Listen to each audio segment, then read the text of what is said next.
Okay, good evening, folks. Welcome. This is the Liberia Public Radio. I'm Francis and so good to be back here this evening. So right here, today is Wednesday, and it's all things considered. And very shortly, the panel is going to be joining us right here to have a conversation. Just bear with me. We're having a little housekeeping going on right here, and very shortly we will get this program on the way. If you're just joining us, no matter where you are, we say good evening and welcome to the show. And we will get the program going very shortly. Let me just do a little quick housekeeping here, and we will get the information going very shortly. Okay, this is what I was looking for. Let me just get it to him. Okay, good evening, folks. We want to welcome all our viewers and listeners across the globe. Thank you for being here this evening. Let's get the ball rolling. Welcome to the show.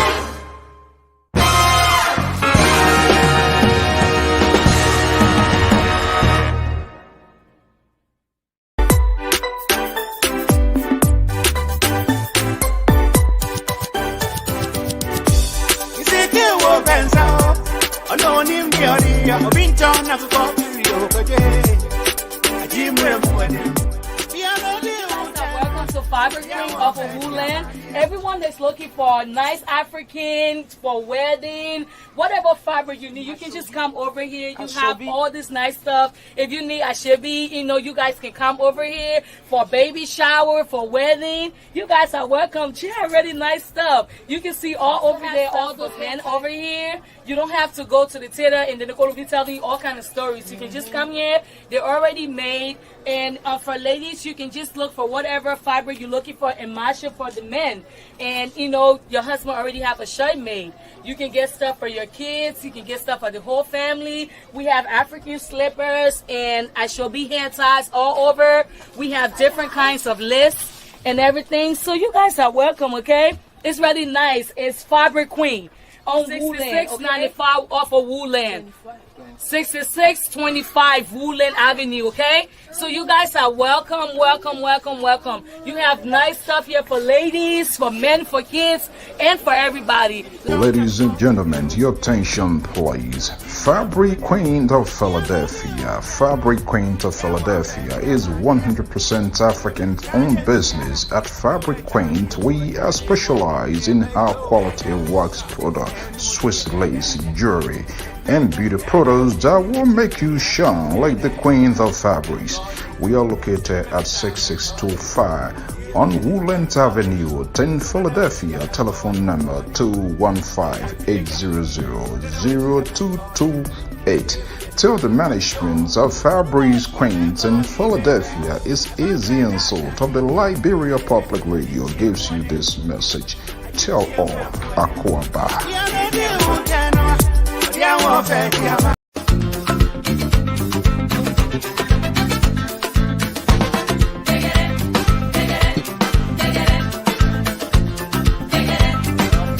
Welcome to Uncle Musa Grocery, 6523 Woodland Avenue in Philadelphia, Pennsylvania. I'm a customer of Uncle Musa. I came here to get some things from grocery. Their things are so nice. They never get expired. They are the best quality. They have the best price ever anyone can get. They have so many things like cream, like meat, a lot of kind of meat. We have so many kind, and it's the best grocery store I've ever seen here in Wood. We are located at the 65th and Woodland. If you want, I really appreciate you guys to come over to come and patronize with us because they sell the best quality. Uncle Musa's Groceries on Woodland Avenue, 6523 Woodland Avenue, Philadelphia, PA. Musa's store is composed of varieties of African food as well as Americans, but predominantly African food. You have dried fish, you have cassava, you have yams, you have plantains, bananas, and Musa even goes out of his way to pay people extra to cut the potato grains for customers to save them extra time. We have a deeper, we have a fufu, we have the refrigeration center, then we also have cosmetics. This is a place to come in Philadelphia. If you come to Philly, you don't reach to Uncle Musa's groceries, you have not made your trip complete. Welcome, and we look forward to seeing you sponsoring our business. Thank you. This is Uncle Musa's store, 6523 Woodland Avenue. It's the only store, a grocery store, that deals with African stuff. Anything African thing, you can get in Uncle Musa's store. I am from Igbo in Nigeria. So, ndị Igbo dum, onye ọbụla wụ onye Igbo, ya bịa na Uncle Musa's store, 6523 Woodland Avenue. Ọ ebe ọ ga-enweta anything we ihe ndị Igbo na-eri. Welcome to Uncle Musa Grocery, 6523 Woodland Avenue in Philadelphia, Pennsylvania. The business, we have a business on grocery store for African food, all West African food, from Liberia, mostly Liberian food. And we have a palm oil imported from Liberia, and we have a very good customer service. If a customer buy from Uncle Musa Grocery, you get bonus certain times, and things are very reasonable. We have a good palm oil. Anything you want from Africa, West Africa, you can get it from Uncle Musa Grocery. We do retail and wholesale. So you can visit, and we have a couple of stores in Philadelphia. We have one on 6523 Woodland Avenue, and another one.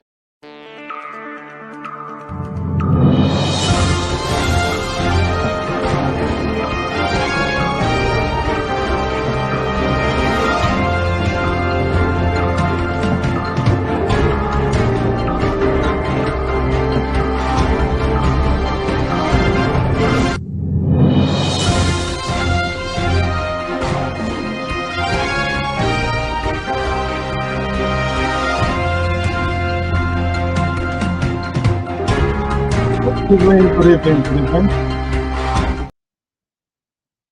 Okay, good evening, folks. We want to welcome our viewers and listeners across the globe. I am Alfonso Ziensot of the Liberia Public Radio and LPR-TV. Nevertheless, within the ruling establishment, the Chief of Protocol of the Executive Mansion, who happens to be the right-hand person of the President of the Republic of Liberia, is being accused of drugs importations in the West African state of the Republic of Liberia.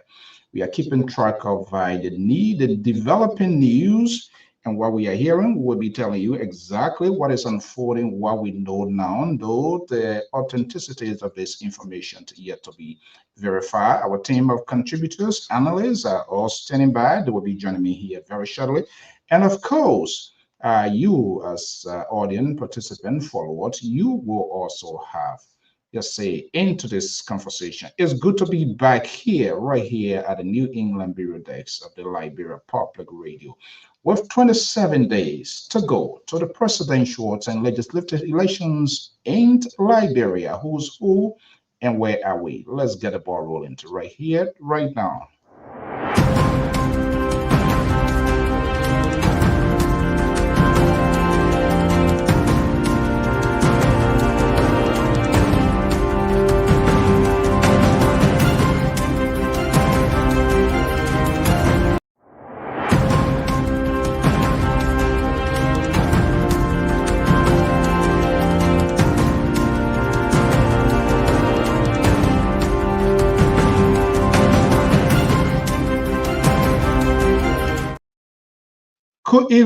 Good evening, good morning, good afternoon, depending on your locations. I'm Alfonso Ziensot of the Liberia Public Radio and LPR-TV. Welcome to the show. This is All Things Considered.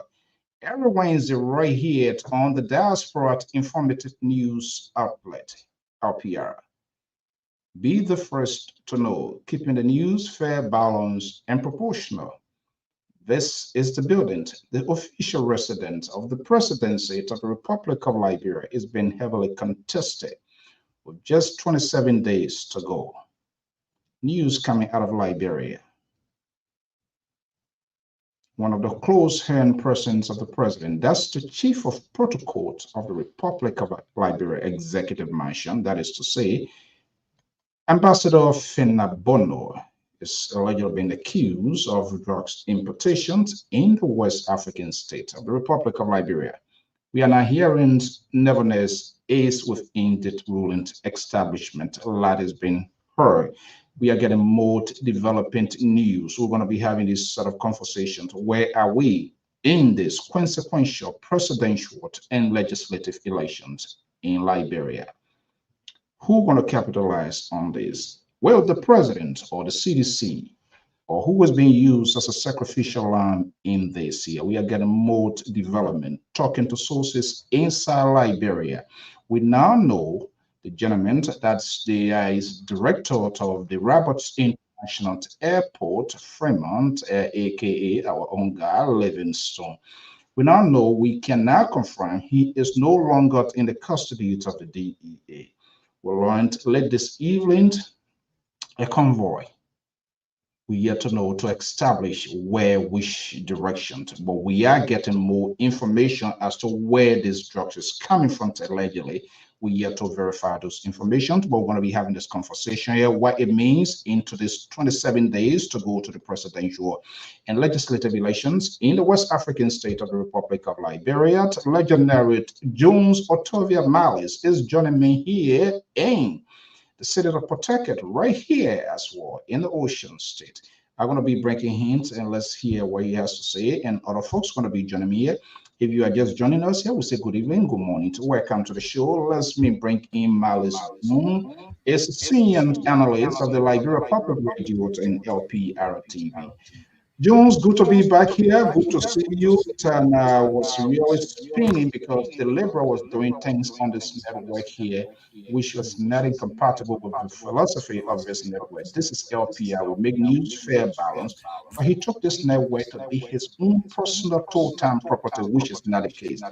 But I'm back. And we're going to have this conversation. Good evening. Welcome. Well, we need to welcome you. You've been away for some time on what I call a positive sabbatical. And welcome back. Yeah. Okay. What am I getting echo here? Something. Hold on, let me see. Let me do a little bit of housekeeping here. Hopefully something is not.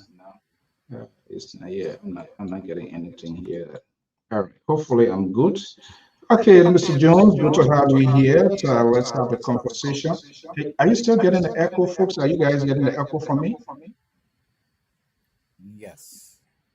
Yeah, what's going on? What's going on here? Something to when he's involved in something. Okay, just hold on. Let me get myself off the screen and see what. Okay.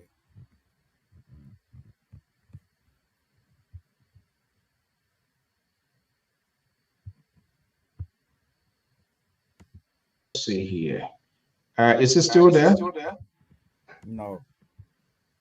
They're much better.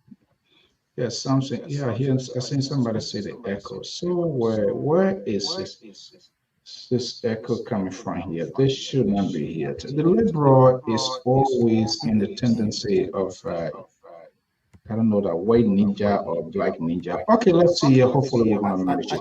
Okay, 27 days to go. There's nothing is on here. So where is this coming from here? You still getting the echo? Let's get a conversation. The most hottest news has surfaced. The drug issue here is not going away. I don't know what this means, what are going to change the narrative, but we are hearing a lot of information right now. Livingstone, Fremont was initially taken, but we now know we are hearing, according to sources that we talked to from the year, he's no longer there. In fact, he demanded that he wanted to talk to the president. That took a time. We yet to verify whether that happens, but Lloyd Livingstone, who he is, he was still holding up. But at this present time, we cannot say he's no longer in the custody or facility of the DEA, where he's taken yet to be established. But how significant is this news, knowing what we know? And at this time, the timing is wrong.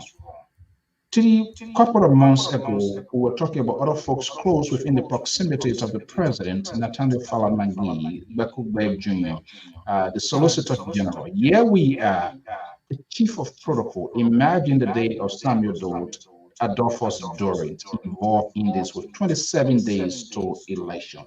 What it all means. Let me just bring you in here. What is happening right now? What are you hearing from yourself? The sound is really bad. Okay, Kennedy, I'm trying to see. I'm not sure. I'm trying to see where is this for the. Yeah, this sound is getting the bad feedback. Yes, so I'm trying to see. Hold on one second. I'm trying to see where is it coming You don't want to from. reboot. You don't want to reboot it. Uh, it says, Franco, your sound is a sound still horrible. Please, somebody just the echo is too loud. Okay, so the echo is too loud. Where is it coming from? Is it still bad? Somebody just give me a thumbs up because I don't want to switch the host system off to as well. Then that would be it. I've checked around here and there's no other device. Let me see here. The show is the best. Yes, too, but too much echo. Okay, let me see here. Are we still getting the echo? Something to the show is the best. All right. Probably let me see if we can do a restart. It means we're going to start it because it won't make no sense if the folks that are supposed to hear or if they are not hearing us and then we are having issue. Franco say the echo is still there. Yeah, let's do the So restart. let me Reboot. see here quickly here. What is going on here? I'm not seeing any other side device or system that is on here. Sure. Okay, let me bring in the Libra here. Okay.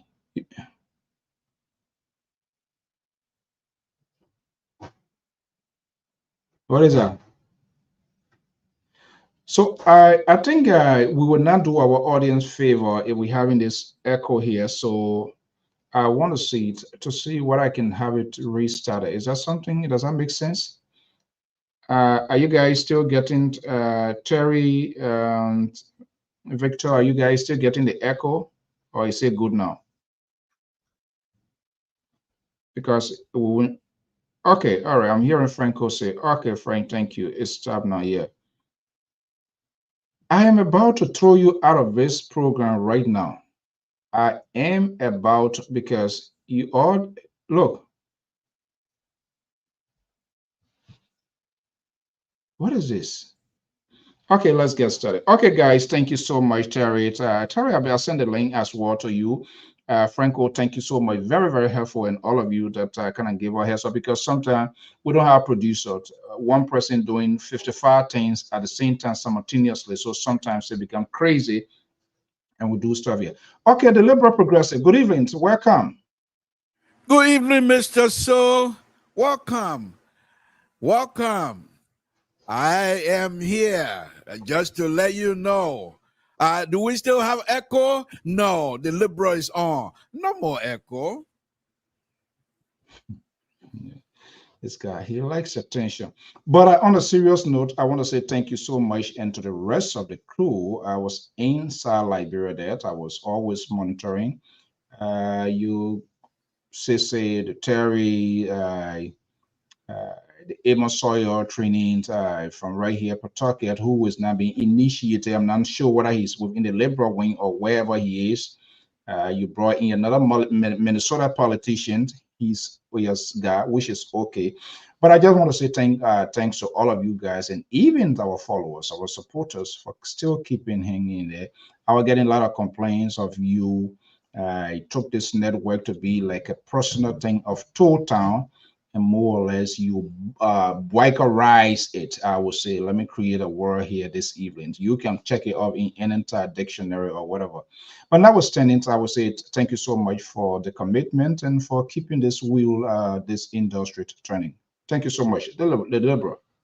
Thank you. Thank you. We appreciate it. However way you classify it, we're here to make sure that we are the counterbalance of whatever it is you think you're getting ready to do. You and the conservative will have no free ride on this show. So I just want you to know that. I just want you to know that the liberal is here, and with the help of many other family of LPR, I was able to, but most importantly, on a very serious note, most importantly, the audience, they are the people that you really, really need to thank, because then, despite my liberal behavior, many of them were agitated, what have you, couldn't wait for you to get by, but they never shied away. They stay with us.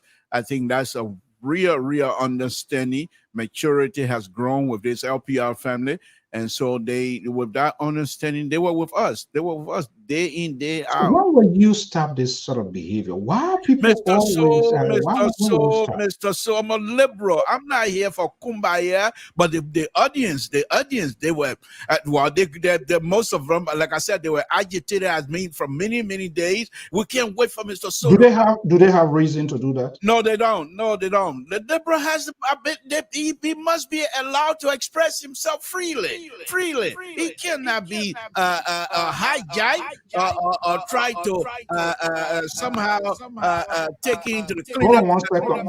Jones, how can you came and I will getting feedback now? Can you check your system and see whether something is open? You sure? Hakeem, are you getting the feedback? When you're talking, it's okay. But when I'm talking, then is something. Something is I think that where this trouble came from. Okay. Is it still there? Unless when I'm talking. You see, when I'm talking, I'm getting my voice. Okay. I think the county try to live up to a expectation tonight, but however, we're going to double down. We should have doubled down tonight. Tonight, I think Babu going to devour cola somehow, someway. No. So let me see. Let me take you off here and see. If I take you off, yes, when he's talking. Yeah, exactly. That was like, okay, let me bring in Terry. Let me see what I can get word from Terry. Terry is a senior contributor to the Liberia Public Radio. Support the candidates. So the Liberal just giving you rundown. As I stated. So let me land. You're not going to come from Liberia and bring that Liberia behavior on this platform. We're going to have to watch you for days because you're still agreeing to the Liberia behavior, and we'll try to watch you for a day. But as I was saying, the audience were with me. Even though they accused Terry and I of trying to make this platform a boycott platform, which is not the case, and we were just expressing our own view and whatever we believe in, and they're not going to push us around. But on a very serious note, Mr. So, sometimes we have these platforms, we come out here, run our mouths and what have you, and people don't have to watch. But every day, people, they have a lot of things to do, but still they tune into us. And I really I was waiting until you get back for me to express that. I really appreciate the audience. In as much as they were agitated by my behavior, whatever they thought I was doing, and but they never stopped watching. And I think it's the same. I always say, you do good when people are not watching you, then that's a real good. But when you're waiting until everybody start watching before you want to do good, these people, the audience of LPR, they was amazing, and I want to take it up to them. However, I'm a liberal. I am not here for kumbaya here, but I appreciate them. Let them continue to watch out. Yeah, Jones, I think this problem is coming from your end. The liberal, yeah. You sure? Yeah. Once you're off the air, I have my camera on. I put it off. No, something is not right. Yeah. Because y'all need help, y'all let me know. No, you see. Okay. Now, if I'm moving, put me off again. Let me see. Good. See, when I put it off, the audio is perfect, right? Yeah, but as soon as he comes in, so Malice need to go onto his system. What I want you to do? No, listen. When you put me off, The echo is still there. No, Because no. I can hear you talking. Malice, you need to go to your system setting. When you go into your system What you do, setting, restart your system and then come back in and I'll send you the link. Let's see what happened. Because once you come in, then the echoes, it comes back. No, it's not. Is it clear now, Franco? Is it clear now? Because I shut No, down I'm hearing my a lot of my voice. I'm hearing connectivity. something coming back. It's not right. Eh? I'm still hearing. I shouldn't be hearing myself. I should only hear myself from the. So what is the thing to dance about now? Yeah, you see it I now. just told So you. share your system down and see whether you can come back. Once you come in, then it's having an issue. Okay, just do it. All right. Okay, Terry, good evening. Welcome. Yeah, thank you, Mr. So. Good evening to every one of you guys. All right, and I want to say kudos to you for really the commitment. You've been following this network for a very long time, caller, and eventually you come up. And this is what we want, whether we agree or disagree. Even though you get your body here now, so you guys doing your own thing, but which is okay.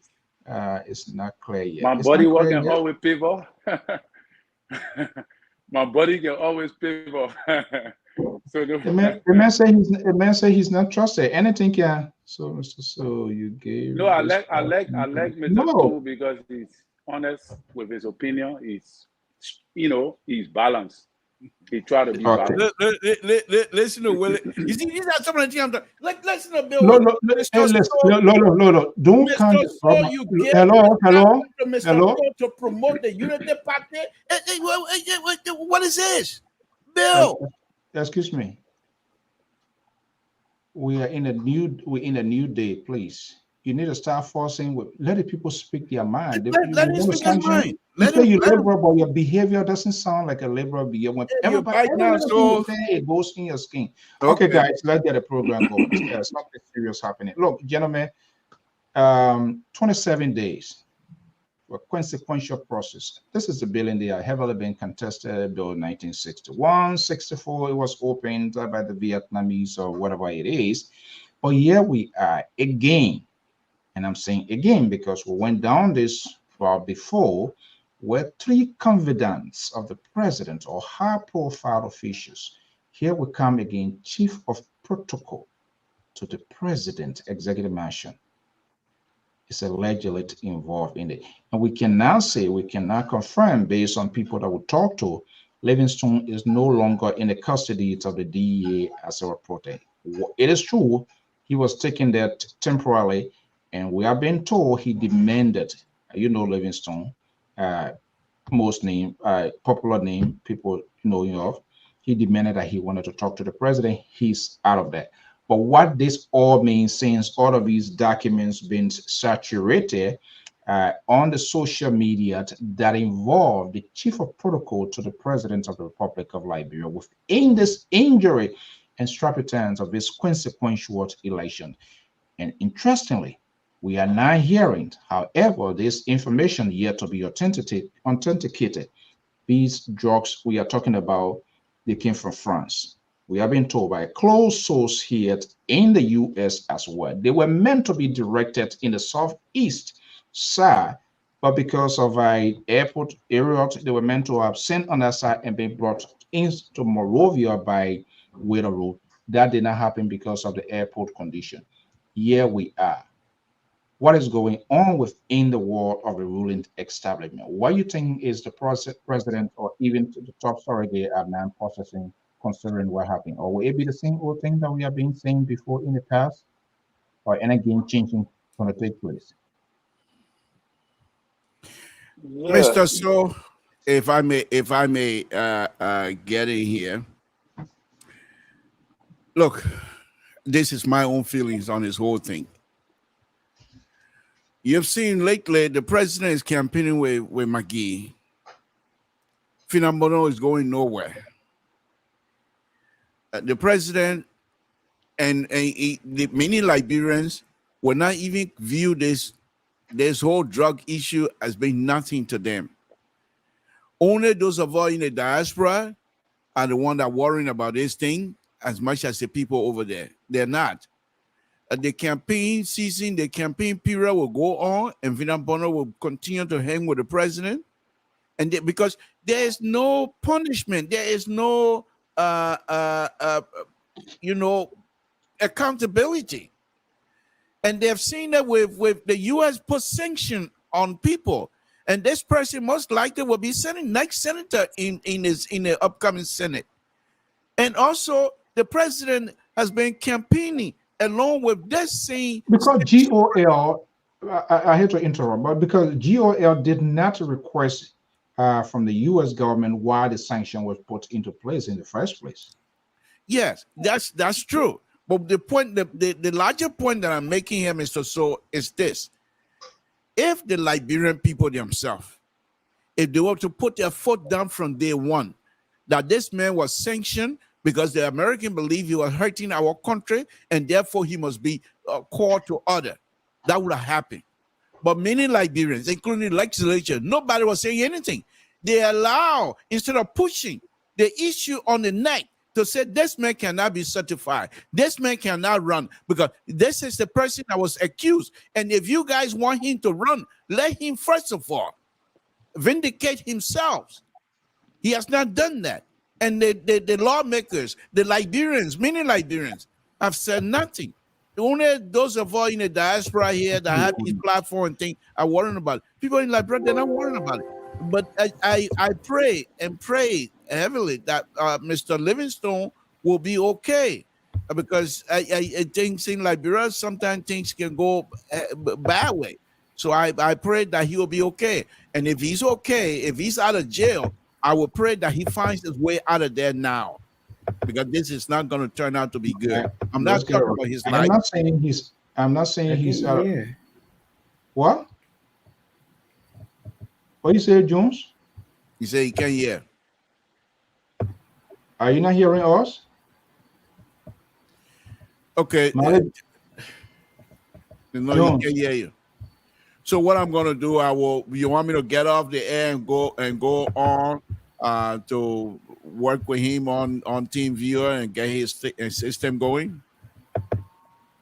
Are you going to cause more harm, or you think you're going to wait? Okay, well, I don't do nothing against that. Saying him, he come from Liberia, you're Liberian people, you can't tell people thank you. I'm not doing nothing. I said it now. Jones, are you not hearing us? Then you need to.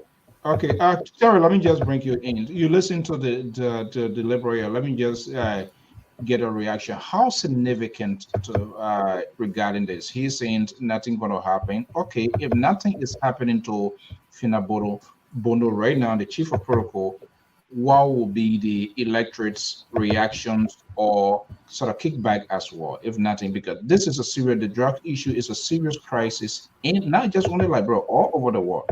And where there's a drug, it's all about money. We all know this country is one of the challenge here that the Biden administration just increased the combat against drugs of $42.5 billion. $1 billion. Right? So they are not taking it lightly. Even if we are taking it lightly on our side, it is a dent on GOL, the government of Liberia. Even we all know the huge bust the other day. We don't know how far you are going. Yeah, we are again people close within the proximity of the president. And the Liberal said nothing going to happen, and he has all right to say that because we, from past experiences and things that we have seen. But how significant this process with this election just close on hand? Yeah, I think that it's going to be the president needs to act and act speedily, because if he don't act the way we expect him to act, it's going to cost him these elections, because we have 3 more weeks towards the elections, and all of a sudden, your chief of protocol is involved with drug bust saga. Is not looking good, both for your campaign and for your re-elections. Because you see, one of the ways to fight these things, drugs comes along with crimes, it comes along with prostitution, and it comes along with poverty. These 3 things work together. So it have criminal association, it have Prostitution Association. So in order for you to tackle this issue, it would take time. And I don't think President Weah have that luxury of time on his hands. One of the ways Ellen, I believe, was able to curtail the drug in Liberia, even though she couldn't eradicate it, she opened an avenue wherein the economy was open. People started bringing in motorcycles. So people started riding motorcycles and generating money. Because when the proliferation of drugs can also be as a result of poverty. So when people start generating money, when there's a means of income, people will be able to resort into not seeing drugs as an option to just get high and forget about the day. So she was able to curtail and control the drug addicted guys in the street by opening the economy to motorcycle business, which also helped to control drugs in some way or manner. But you must also understand that if there is a high level of drugs, there is also a high level of poverty, there is also a high level of crimes, and there is also a high level of prostitution.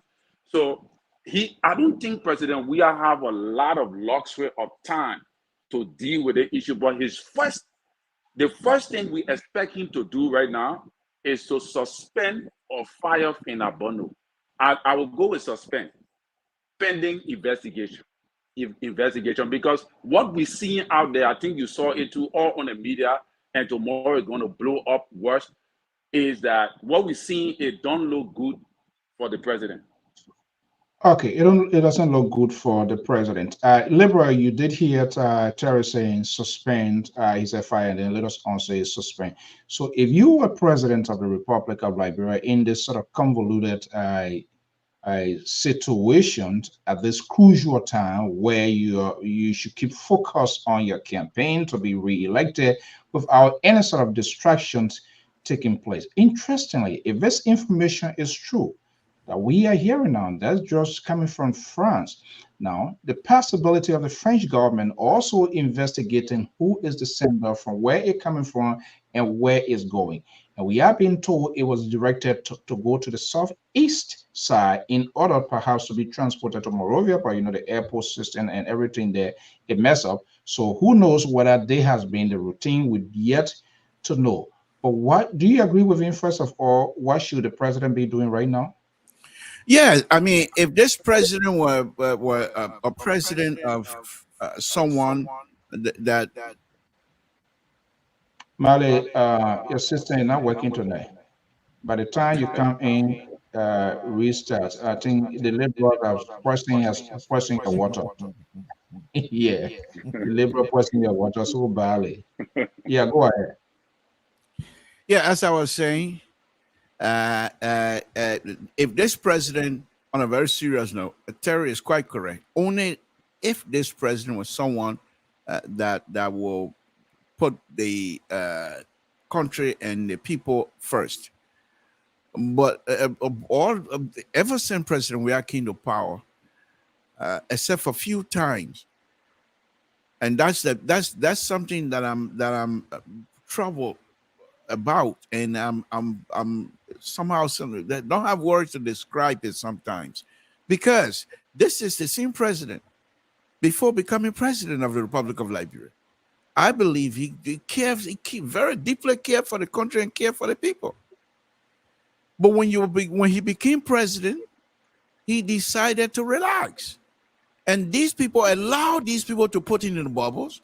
So most of the people, they most likely have a lot of stuff on him that he cannot afford to fire or even dismiss. I mean, or even suspend any of these people.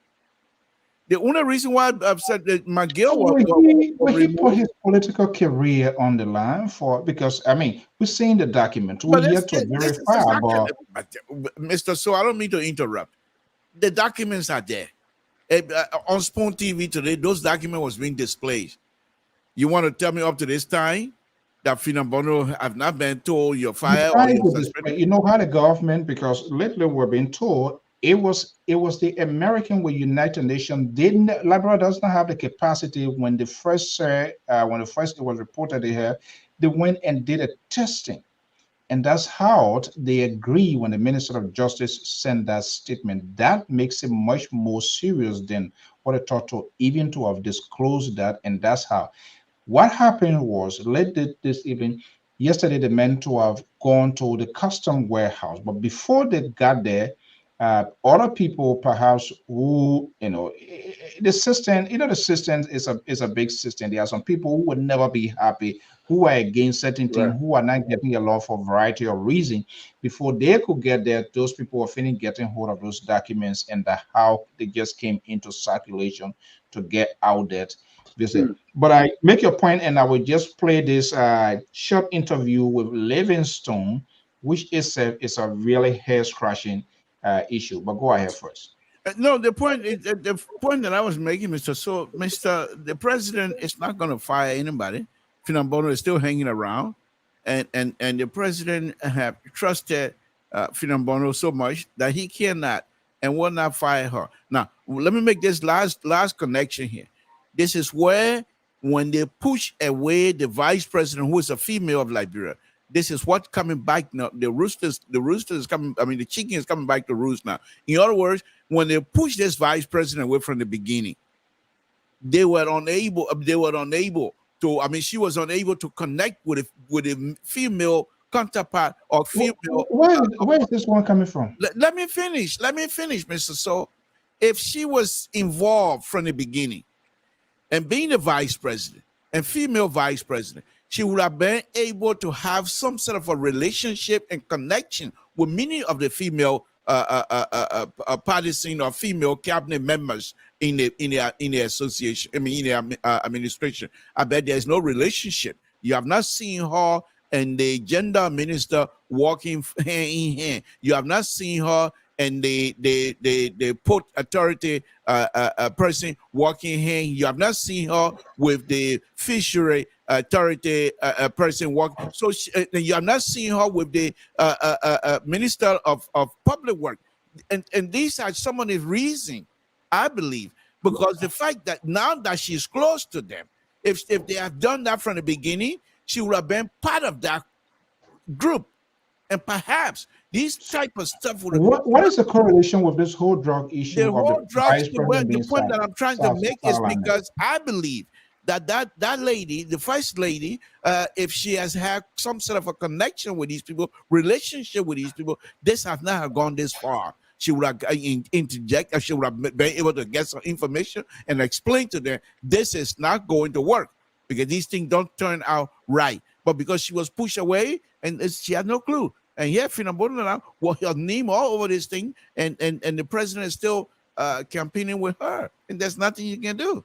Okay, well, that's your view, that's your opinion. Vehemently disagree with that. Which I'm entitled to, Mr. Conservative. Which I'm entitled to. You can say that. Say this is your view, and you are entitled to it.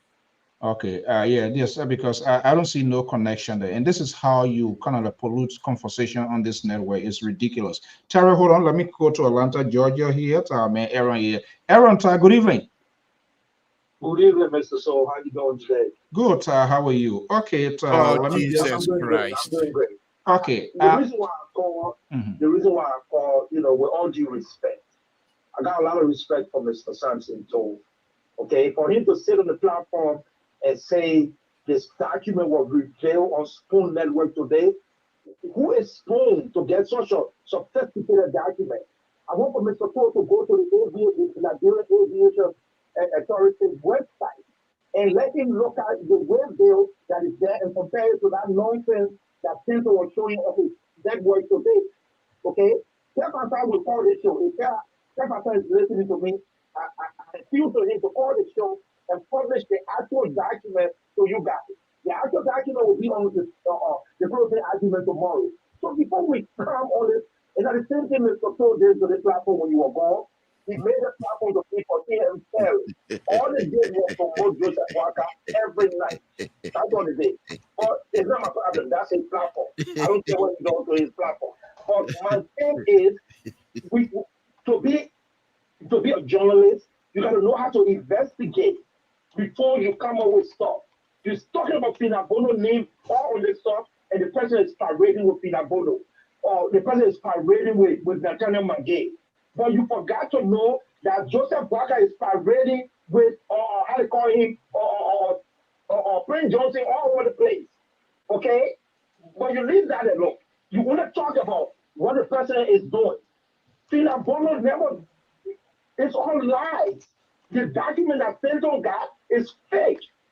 I even made a comment on his page today that he will be exposed tomorrow. And we will call the DS office in Florida and send the original document there because he's lying and those things have the propensity to cause chaos in the country. He's not supposed to be doing that. Who is Clinton Waterspoon to get such a sophisticated document with this kind of magnitude investigation going on? We all agree the drugs issue in Liberia is really, really bad. Okay? We got to come together and start to politicizing this stuff and try to work together as Liberians to alleviate the drug proliferation in our country. Right. Because it's getting worse. Okay? It's getting worse.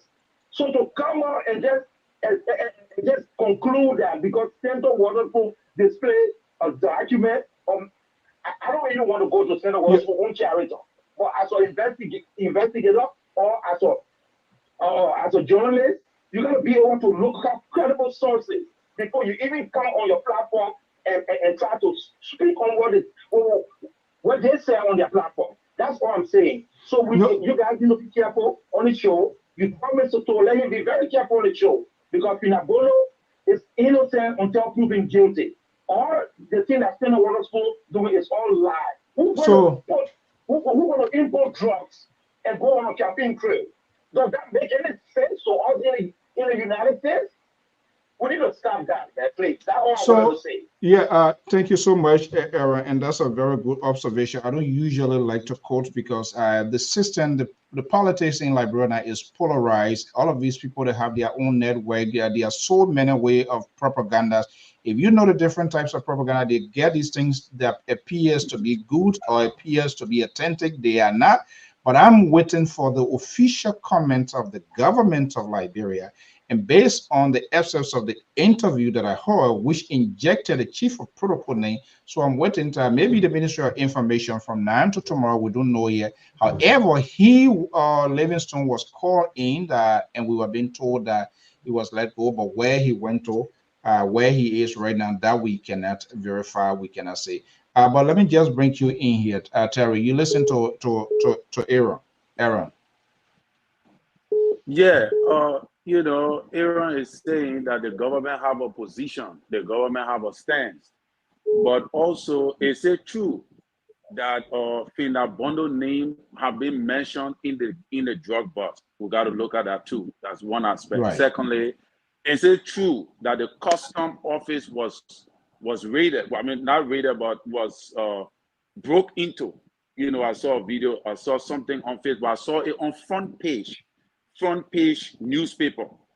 All right, not Spoon Talks. Front page newspaper is highlighting that that armed robbers broke into the custom office and all that kind of stuff.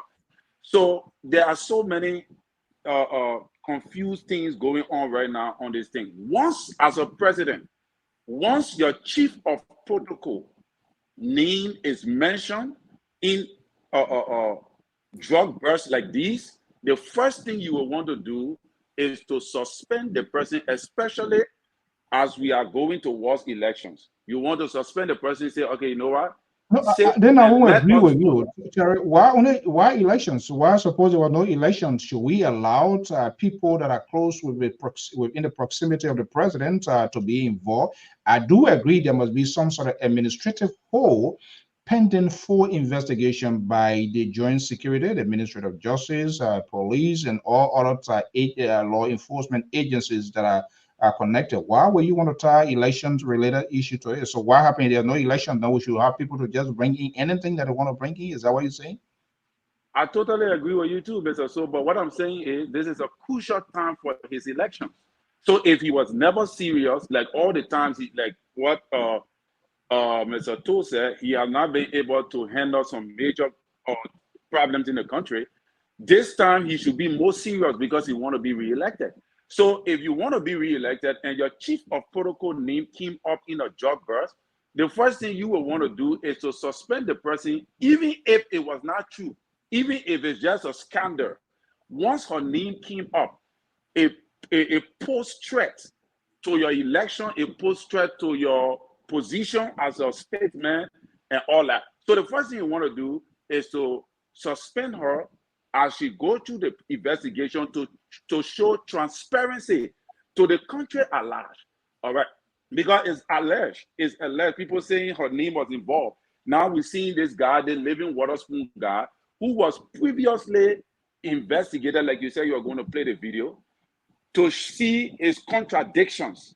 That he said that he didn't mention her name, but there was contradiction in his statements. Later on, the government said it was T. Later on, they went through the testing. They found out that it was drug, it's meth. It was the head So of it means that the U.S. Embassy, United Nations. They did that testing, and they were able to validate that it was not a T as projected initially reported, which Minister Frank Musa Dane before giving that press statement. Okay, let me hold you there. Let me see. Evis here. Evis, are you there? Good evening. Let me see. Good evening, Mr. Show, and welcome back. Okay, let's see here what our man Jones here again. Jones, are you there? It's not working. It's not working at all tonight. I don't know what's going on. You getting it? Yeah, I'm getting you. Let me just put the other people here. I hope I didn't go. Yeah, okay, Evis, are you there? Go ahead. Yeah, but I was saying, welcome back and hello to the other criminals. First of all, anybody who is, smuggling drugs into the country, when they're, investigated and proven guilty. Guys, are we having echo there again? Yes, it is. It is there again. I think I have to pay a special courtesy call on you, Jones. You're not working with us tonight. Yeah, go ahead, Evis. Sorry. Right, those people should be prosecuted to the full extent of the law. Mm-hmm. But one thing I want to clarify, in this country we have what we call crystal meth. We know what crystal meth is. It's a very, very addictive and destructive drug to the human body.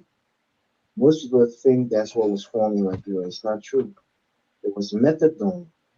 Now you can argue that methadone is used to make crystal meth, but it's also used for pharmaceutical drugs. You find methadone in a lot of these prescription drugs that we have in the United States. So it's an element that's in a lot of prescription drugs. So just having methadone itself is not an indication that it is quote unquote crystal meth and thereby it's some kind of drug deal. It's not like heroin or cocaine or some drug that is already formulated. You can make crystal meth from methadone, but methadone itself is not a illegal drug that you're not supposed to be having. So let's just clarify that point. And Mr. So this platform, the reason some of us come on this platform, we watch this platform, even though So hold on one second. The point you are clarifying, is that a clarification from the GOL or is that your own personal perception? I read the story that the author from this article. It said methadone, not crystal meth. That's the clarification. I'm not sure if you yourself are connecting that dot. Crystal meth, methadone is found in crystal meth, but the same thing can be found in prescription medicine. If you look at most of these prescription bottles, you'll see methadone in it. A small dose of methadone is put in a lot of prescription medicine.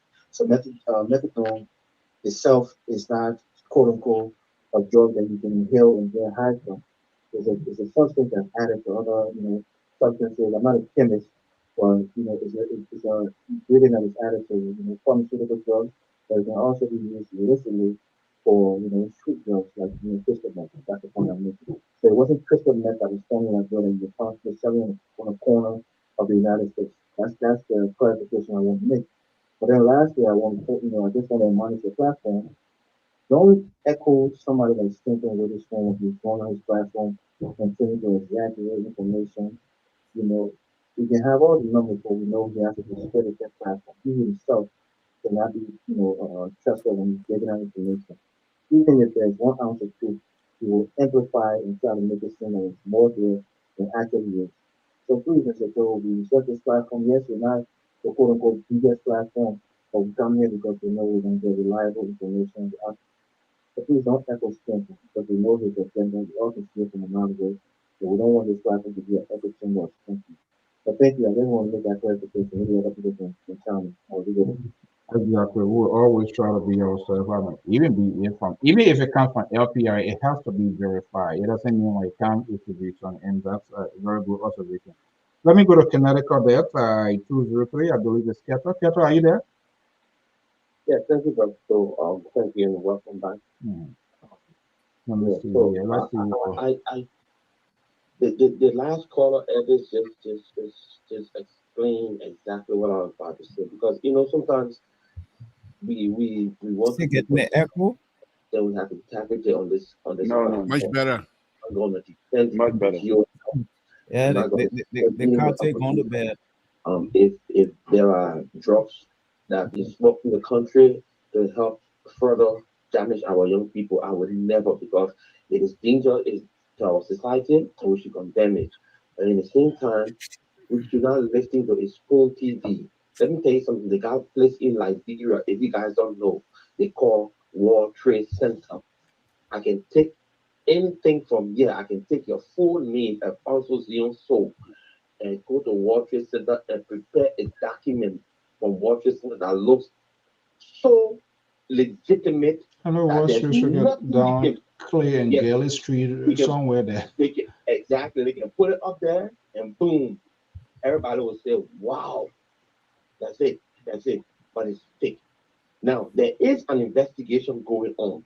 The reason this security chief was suspended not because it was drug. He didn't even know that actual drug was in there. He knew the only thing they know when they first got the thing to say, oh my, I know my Linda tea or whatever tea was that. And that was it says on the back or in the deck that was sent. The only reason why now it has become something because they have to go and further test it.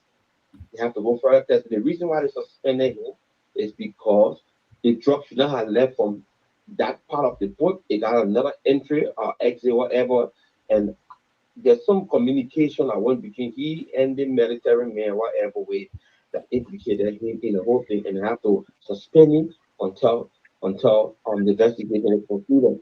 But bringing other people, don't forget we're on a campaign trail. I tell you, don't forget we're on a campaign trail. These are things that will demoralize or lower the prestige or the momentum of this campaign. So they have to put people meaning, okay, so I can use this platform to just say the opposition plan all those things so they can implicate people in it, the opposition want to follow in. Will I be doing justice to the process? No. So until that time, let us listen, watch the investigation and see what the investigation will land. This is a very serious thing. Even if the Americans are involved in it to investigate it, if in a bullying, rest assured President William will kick out to the curb if she involved in this thing. Because it's dangerous for our society, and President William know his momentum that he's gaining on his campaign trail, and it's so hard he will never want for even Finabono to mess it up by bringing drugs in our country. So it's counterproductive for us to sit on this platform and allow people to push the political, rhetoric, not realizing the severity of our problem, our drug problem in the country. I think it's sad, and we should not use this credible platform to do that. Okay, what we do know, the established is the issue of drugs is real. I visited a particular place. I said that on top program. I think Mali should be good now. I'm going to be going to him. Notwithstanding, somewhere they're going to Rawafi area, right opposite sport complex. That's where they have this place called Zimbabwe. If you go there, you see the young people that are there, children. I would say children. It's terrible. But we're waiting. I'm waiting to see the information that's going to be coming out, official statement from the government of Liberia, to whatever investigation that is being done. Marley Jones, let me just bring you in. I believe the audio now should be perfect. Are you hearing me now? Yeah. Okay, good.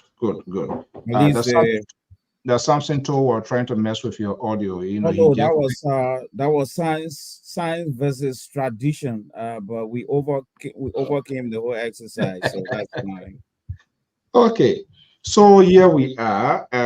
And some of these analysis, they are right.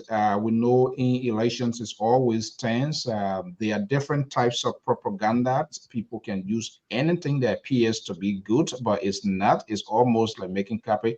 We don't know the details here, but we're waiting. We're going to give it a time for a full investigation, and hopefully, because the idea, the issue of drugs is real in the country. That's is undeniable. But how, whether they will come in clean, let them provide the explanation. The explanation provided by the security chief, RIA, the time of the arrival of these stuff we are talking about, and how it just came within the public domain, while much was being done for us to know exactly what happened. But let me just bring you in here, Mally Jones, from your own being, involved with stuff here. What is really going on here? What is lacking? Who kicked the can down the road? Well, I don't think there should be a very strange scenario, because one thing I know, the CDC-led government is very notorious for bringing in inconclusive result on so many things in Liberia. Folks, if you please mute your phone, if you are doing something, please mute your phone. We're hearing a noise. You talking to me? No, not you. Lion, you called, but there was a lot of noise. Go ahead, Jones. Sorry. Yeah. I said I don't know why we really hurting our head on the drugs issue right now, because it's like the CDC-led government is on record for being very notorious for inconclusive investigation in Liberia. So when we're talking about they have embarked on an investigation at this time when it's just 27 days to election. Lion, your reception is bad. You need to something there. I can't take the phone. We're having a bad, terrible feedback. Go ahead, Jones. I think I'm not gonna take your call. So I don't want to believe that this drugs issue is going to go anywhere. We had a $1 million cocaine deal. 2 people were arrested. 1 Lebanese was involved. How far did that case go? People were even acquitted, right? So this time now, the people are brave enough to use the airport to bring in drugs. So the question now is, the government is between profit making, I think, and saving the life of the young people in Liberia. Because this drug issue is not the first time. You see, an investigation by the CDC-led government, is on record. It's very notorious for bringing in inconclusive report. Even the investigation that's going on, I want to believe from that history, nothing is going to come out of this thing. It's going to be set under the carpet. I want to believe that. Is this a part of a political ploy? Political ploy in the sense that why it is true there's a drugs issues in the country and the substance in questions going through all of the processes for government to give it. Is here another ploy of a distraction to get us away from this election, to keep focus? Because this is something that the media are going to be slamming for the next couple of days. And we don't know, hopefully with the government come out here. The Liberal, let me just bring you in here before Terry come in here. You heard what Mal is saying. Does that resemble the work of GOL? Thank you, Mr. So. Terry, let me say this again. I want to thank you very much. Even as young as you are, I'm much, much older than you. But I think your involvement here with this platform have given some of us the attitude of being patient. I would have jumped on those 3 guys tonight, but because of you, the fact that you were here, Mr. So, let me make my point. If you don't want me to say it, then I'll just excuse myself if you want me to. The point here, Terry, I want to thank you. Mr. So, I am a little bit baffled with your silence on the allegation level against these people. We never met. I never met any of them in person, but we have interacted. I have interacted with them here on this platform, so I consider them friends. For them to come out here and make these kinds of allegations against me, and you said nothing, Your silence means a lot, and your silence says a lot, to be honest with you. I'm a little bit baffled. Let me put it this way. Here's what I'm going to tell Aaron, Carter, and I believe it's Evers. If you see these, and all three of them, highly educated, there's no question asked. But because of their ability as an educated person to be able to make come and get yourself involved and clarify things, if they are lazy, they shouldn't blame me. Aaron, for example, ever since I brought Aaron and Terry on here, every time that I go on air, I send email to both Aaron and Terry. Aaron should be able to come out here and disabuse me if I say something that perhaps are not true. Claire, I never stop anybody from making comment here. Cutter will come in here and tell me I put my foot in my mouth. We laugh about it. He has a view. He has the right to express those views. Second thing, Mr. Soul, this platform, it is not a platform just for me. It is a platform that has been utilized for us to pass information on to Liberians. Granted, you might not agree with me, but I'm not going anywhere. I have my own show, and I will run my show the way I see it fit, as long as I'm not abusive to people. If you come out here and I challenge you, you don't like it, you don't want to watch me, don't watch me. I'm not going to force you. But you cannot come out here and tell Soul, of course he's a CEO, but he's not going to fire me. But you coming out here and telling him you left the platform, Samson and Terry are turning into bad guy. Why can't you come out and disabuse me, even if I'm propagating bad guy issue and what have you? You have the right as an audience, and I respect that. But to come out here and say that what I'm doing, it is something that perhaps you don't think is necessary for the platform, unacceptable. One last thing, Mr. Soul, is this.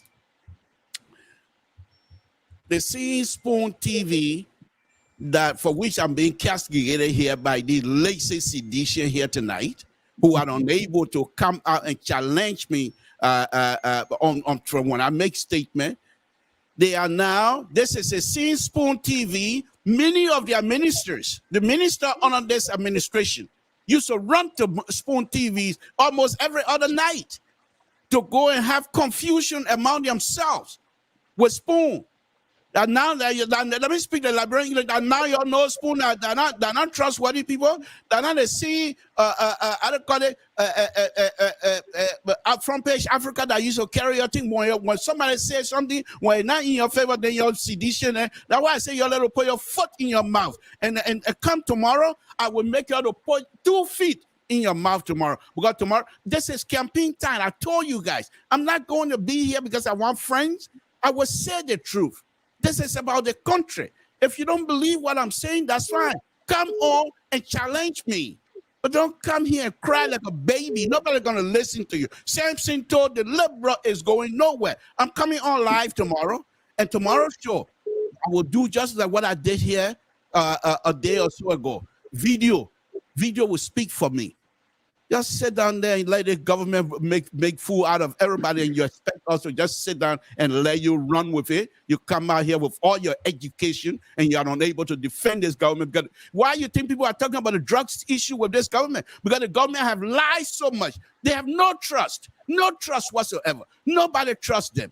Nobody trusts them. If a young man like that, as good as he is, President we are, as good and careful person as he is, you go to President we are right now, one-on-one, and you start crying. He would want to take out his shirt on your back and give it to you. You people got hold of this man and turn him into an ugly person towards the Liberian people. Then when I'm talking to you, going to come here and talk about, they will take what from me, the platform from me? Far from it.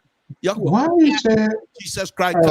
I'm going to Thank you very much. Let me go to Terry. I don't see why you're giving your cholesterol to go out. People will always express their view. I mean, I don't see anything. And so they express your view. You agree with them, they disagree. And I say here, the media statement I'm asking, is this the government position? Because all of you here protecting your own alligators, you have the sedition at all levels. You talk to them to the benefit of their neighbor. They will defend, they will take their position. I am waiting to see The idea, the fight here is there's a drug issue. We saw the millions of dollars, and we don't know the end of the conversation. This name, the name, that's not me call for name. All right, that's somebody from the hurricane, from the security side said, they say, that say. So we need to know to the bottom line. But let me just bring you in here, Terry. Yeah, so, the burglary from Spoon TV, this is Spoon paper, Spoon newspaper, right? And I'm looking at the bug, there was a burglary at the RRA Custom and Made Drugs Air Wave Bill Saga. So Spoon TV, I'm not Spoon, but front page journalists have confirmed that there was a burglary done at the RRA Custom office, which raises suspicion. Because obviously, if you burglarize the very same office that keeps all the documents, it raises suspicion because in that office has the documents of each and every aircraft that landed and all the cargoes that was on and what left and what came in. And you and I know we're discussing a drug saga, and all of a sudden documents, not documents, but the office is broken into by criminals. And I'm reading here that the janitor, one John Witter, was arrested as a suspect. He's a janitor working at the airport. So, the CDC-led government, because of the lack of transparency, there are a lot of discrepancies in the information presentations. All right. I don't know how they run their media propaganda, but they do come off fully with information when issues occur for the public to know what's really happening. So it leaves us to suspect, it leaves us to our opinions, and it leaves the public wanting information. So I think that they need to do a better job. You cannot afford to be doing these kind of things and miss a huge drug burst. For me, I think that President Weah is slow in his response to most of these things. And if he's not careful, it might cost him these elections, whether Aaron like it or not. Keto them. The other guy, he was saying, was it Aaron or Keto? He said that thing that came in, it was a methadone. Then my question will go to him would be, if it was a if it was not a drug addicted substance, all right, then who brought it in? Why can't we find the people who brought it in? Because medical people are supposed to bring in medication that's supposed to help our citizens. Why are they in hiding? Why the public is not aware about these people who brought these things in, knowing very well that they were not harmful? So they're trying to protect something that you can't protect because the information is already out. And the worst of all, the government do not have the right guys to present the information to the public the right way. So as a result, any haphazard information we receive, that is what the public is going to believe. And worst of all, it might not cause President Weah re-election. And that is just my view. Okay. All right. So let me play this here. This is where my argument coming from. The idea, the fact of the matter here is real because the chief security of RRA, looking at the timing, let's play this and we're going to listen and we will wait and see what would be GOL position in this, because a high profile person's name was called. That should be the concerns of the governor of the Republic of Liberia. Chief of protocol, someone who regulates the activities of the president. Name is allegedly mentioned in such a thing. That is a serious concern. Let's get this here, and then we have a conversation. This is where my argument is coming from. Let's see here. Okay, I don't know where they got their perception from. It was drugs that was smoked out of the airport. So my name was indicated that I was arrested. ELPR arrested me with drugs. The ELPR officer that is in question. Okay. You guys hearing it right? He was not arrested. According to him, update this morning, I signed the gas check for the field, for the vehicle. He was not present. He made the allegation to the MD. He called the MD that boss on paying bleeding on the air side. Okay, I took boss on the air side. The MD coming. He said, "Oh yeah, I'm not saying they say he took boss on the air side." He said, "The attack of Finabona." I said, "Who told you that?" I said, "You myself, Raya in her belt. When the president was here to spend no 10 feet, I was there. Go on my Facebook page, you'll see me online. My security supervisor called me. At that time, Joseph Brett was coming in the country. Okay, I think almost 4 or 5 missed calls from Martin. So, keep from Guyana. We was at Black 19, want to go eat. 2 of my deputies and myself. Then I got a call from my security supervisor. So, there are people here, they have their goods on the air side. They said they want to get their goods out or get their cargo. So I said, okay, what you do, make sure they have their document. That is, they should pay before any car go on that air side, make sure you pay our fee to the account and you get your receipt before you get instead of go on the air side. It's okay, yes, so cheap. It was done. The next day I got a call on EFL standing. So when I talked to the EFL officer and said, "Oh, that's my chief," said the car should be stopped. I called Lieutenant Connie. He's like, "Okay, Freeman, I'll call you back." After that, the MD Connie said, "You said the item is for Finabondo." So why would Connie say such a thing? When I called Connie to ask him, he said, "No, he never told the MD about it." Today, Connie was like, at the opening ceremony of the action, we see you guys when they're insulted. But this is all on social media, on Front Page Africa, our eyes, the director was arrested with him. It's a bit of this is what happened between the Canada and the credit card. It was on the 31st. Today is the 11th of September. The gap in days. Why such a long period before the unboxing of the alleged Moringa tea? Why that delay? This was something that was really pressing their character. Did you push that it be unboxed immediately to save yourself? No, it came out on the 9th, September 9th. It was when somebody posted on the social media, Facebook, that I was arrested with drugs. Our security guards have been arrested with drugs by AFM. Okay? By AFM. They said the drugs that I said was for Finabondo. That one on the front, on the Facebook, something that they posted. The next day, Front Page Africa told it. Mr. Freeman, the question is, why the delay from the 31st up to now? Did your name get smeared on the 9th? That prompted you people to now unbox these items? And if so, were they in the AFL or the custom custody since the 31st? Yeah, we're in custom custody. So the issue was raised, we were in custom custody. The joint security, we were aware.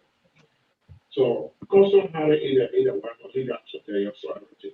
What they prompted me now, when my name came out Saturday the 9th. Yeah, Saturday the 9th on social media. Yeah, I think you guys will see the Front Page Africa.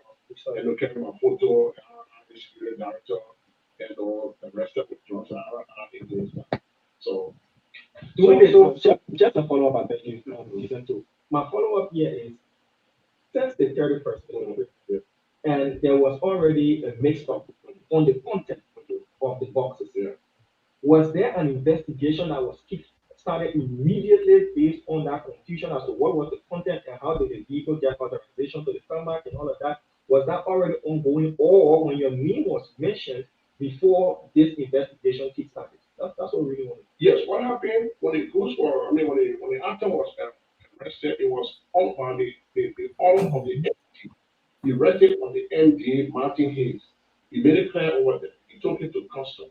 So he's the MD. He had jurisdiction to carry on investigation on the established black investigation. Okay, the investigation now brought in members of the joint security, what was being put on social media. The no way the chief of protocol to the president, but we were also mentioned that drugs were brought into the country And I said the drugs were for Finapunda. So my name is William DeSanto. I vote for ELPC.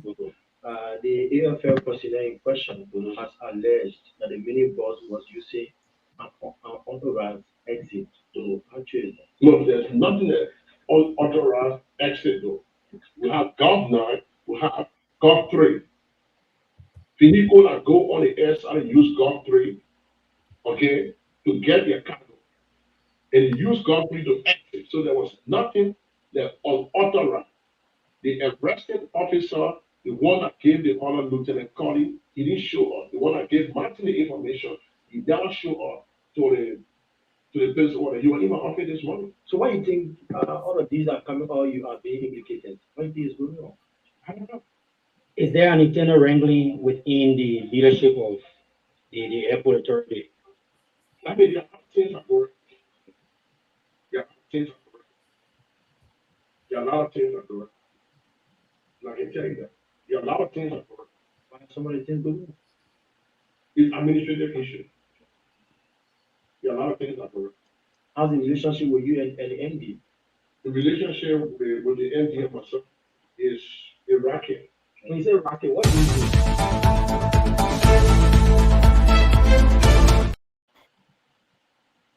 mean? The relationship with the MD is rocking. I think there's a hidden information here. And the guy who did this interview, I think he did an extraordinary job. Puchin really tried to get the answer. He, Livingston, was not really getting to the point.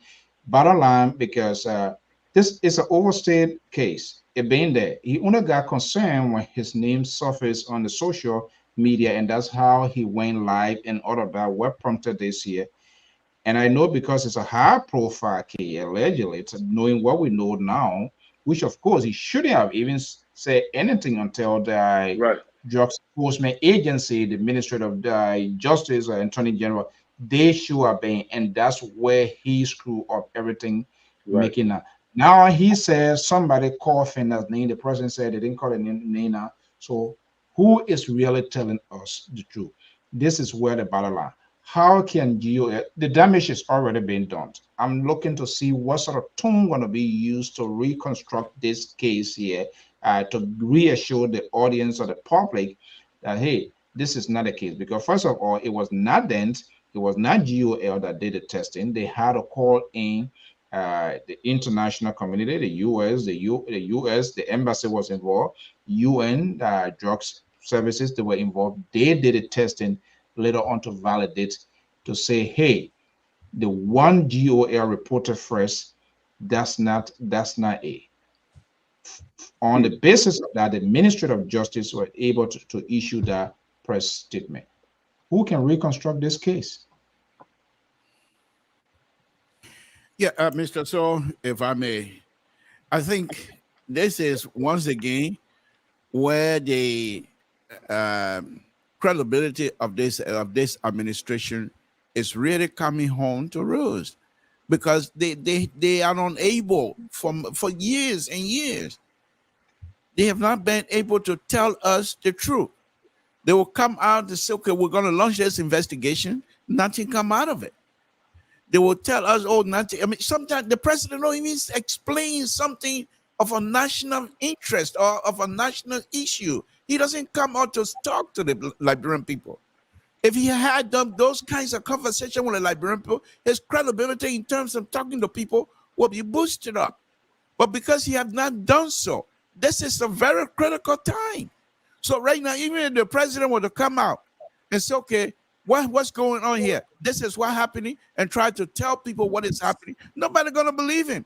Nobody believe this government. That's the Achilles heel, Mr. So. Nobody believe it. So I don't see the only person here, I think, that will come out and be a little bit trustworthy will be the Minister of Justice. And the AFL, they also can make this whole thing with the connection with the government people. They can come out and clarify things, and they will be believed. And they are much more believable than the administration itself, Mr. So. I don't think GOL is happy with the interview conducted by Livingstone. That was just over the top. That's not how protocols, that's not how government works. There are certain places, we work in government before. There are certain things, even when you go there, you can be who, they will never grant you that interview. What he did here and saying, oh, there's a relationship rackings. And when you say administrative, there are a lot of things involved. So it means he and his boss are not getting along, and there's some sort of rift there. And that's how this whole thing came about, because it should have been the Ministry of Justice to address, or the Drugs Enforcement Agency with other security apparatus to address it. Who incited the name of the chief of protocol? That's the $1 million question. And who's going to answer that question? Who has the answers to that question? Jones, I see you rocking. Perhaps somebody giving you a tips up. I think, Mr. Moderator, by this time, we supposed to be reading the tea leaves of this government by this time. This whole thing is a high-level syndicated operation going on. We are just blessed to be lucky to see the counter accusation in this whole thing. In the first place, a Joria who has been coming on in one of the tablets to say that we are not bringing in drugs. That was something to say. This guy, he's always tight-lipped on so many important issues. All right. If this issue is not an inside operation, which I will classify as a high-level syndicate operation among officials of government, Joria would have suspended the chief of protocol. A lot of people would have been suspended pending investigation. Right. But this is a syndicate, and it's not going nowhere. I can tell you that. By next week, this time, the case will be closed. You just made a salient point. I don't know, it is you or told that if the justice minister come in, and therefore these are the same children of the devil, they're not going to give you anything strange. All right? There's a syndicate going on. How will people put your name on a parcel? And later on, it's just going all over the place. They're accusing one another. All right? This case is going to die down. More besides, this is not the only high-profile drug case so far, raising our brow all over the place. Okay? How far did it go? They could even set people free on ground that was the judicial process. Yeah, the two folks from that drugs issue. Yeah. All right. So, just what Mr. Toll said, people are taking the government for granted. The government is weak. We don't know how to react to things. This whole thing, as far as the drug trafficking thing, what makes these people so brave? Broad daylight, you bring in consignment through the airport. Tell me. Because the government is weak. All right? And behold, the ongoing story now is among the children of the government. Everybody fighting now to uphold their image building strategy. It's not me. How it got there, or all the kind of thing. So, we are very serious. If the CDC-led government want to tell we, the outsider, who are looking from within, dismiss all these people, set up a commission to investigate them. Then I will withdraw my classification that this thing is not a syndicate going on. We are not, everybody quiet. And these are top people closer to the president. Chief of protocol, meet the president all day, every day. All right? So there's something going on there. And even my brother even said, what of this is this will help to divert people's attention, and it might affect we are in the pool. Well, that boils down to what is their priority. The voters right now, is that their priority to find over how drugs into the country? I don't think that's a priority right now. It's you and myself priority because we understand between lines, we know the effect drug is causing on our youth population. But the rest of the people, some people will even tell you, say, oh, they lie on the government again. The government, they lie on this government again. Somebody will tell you that.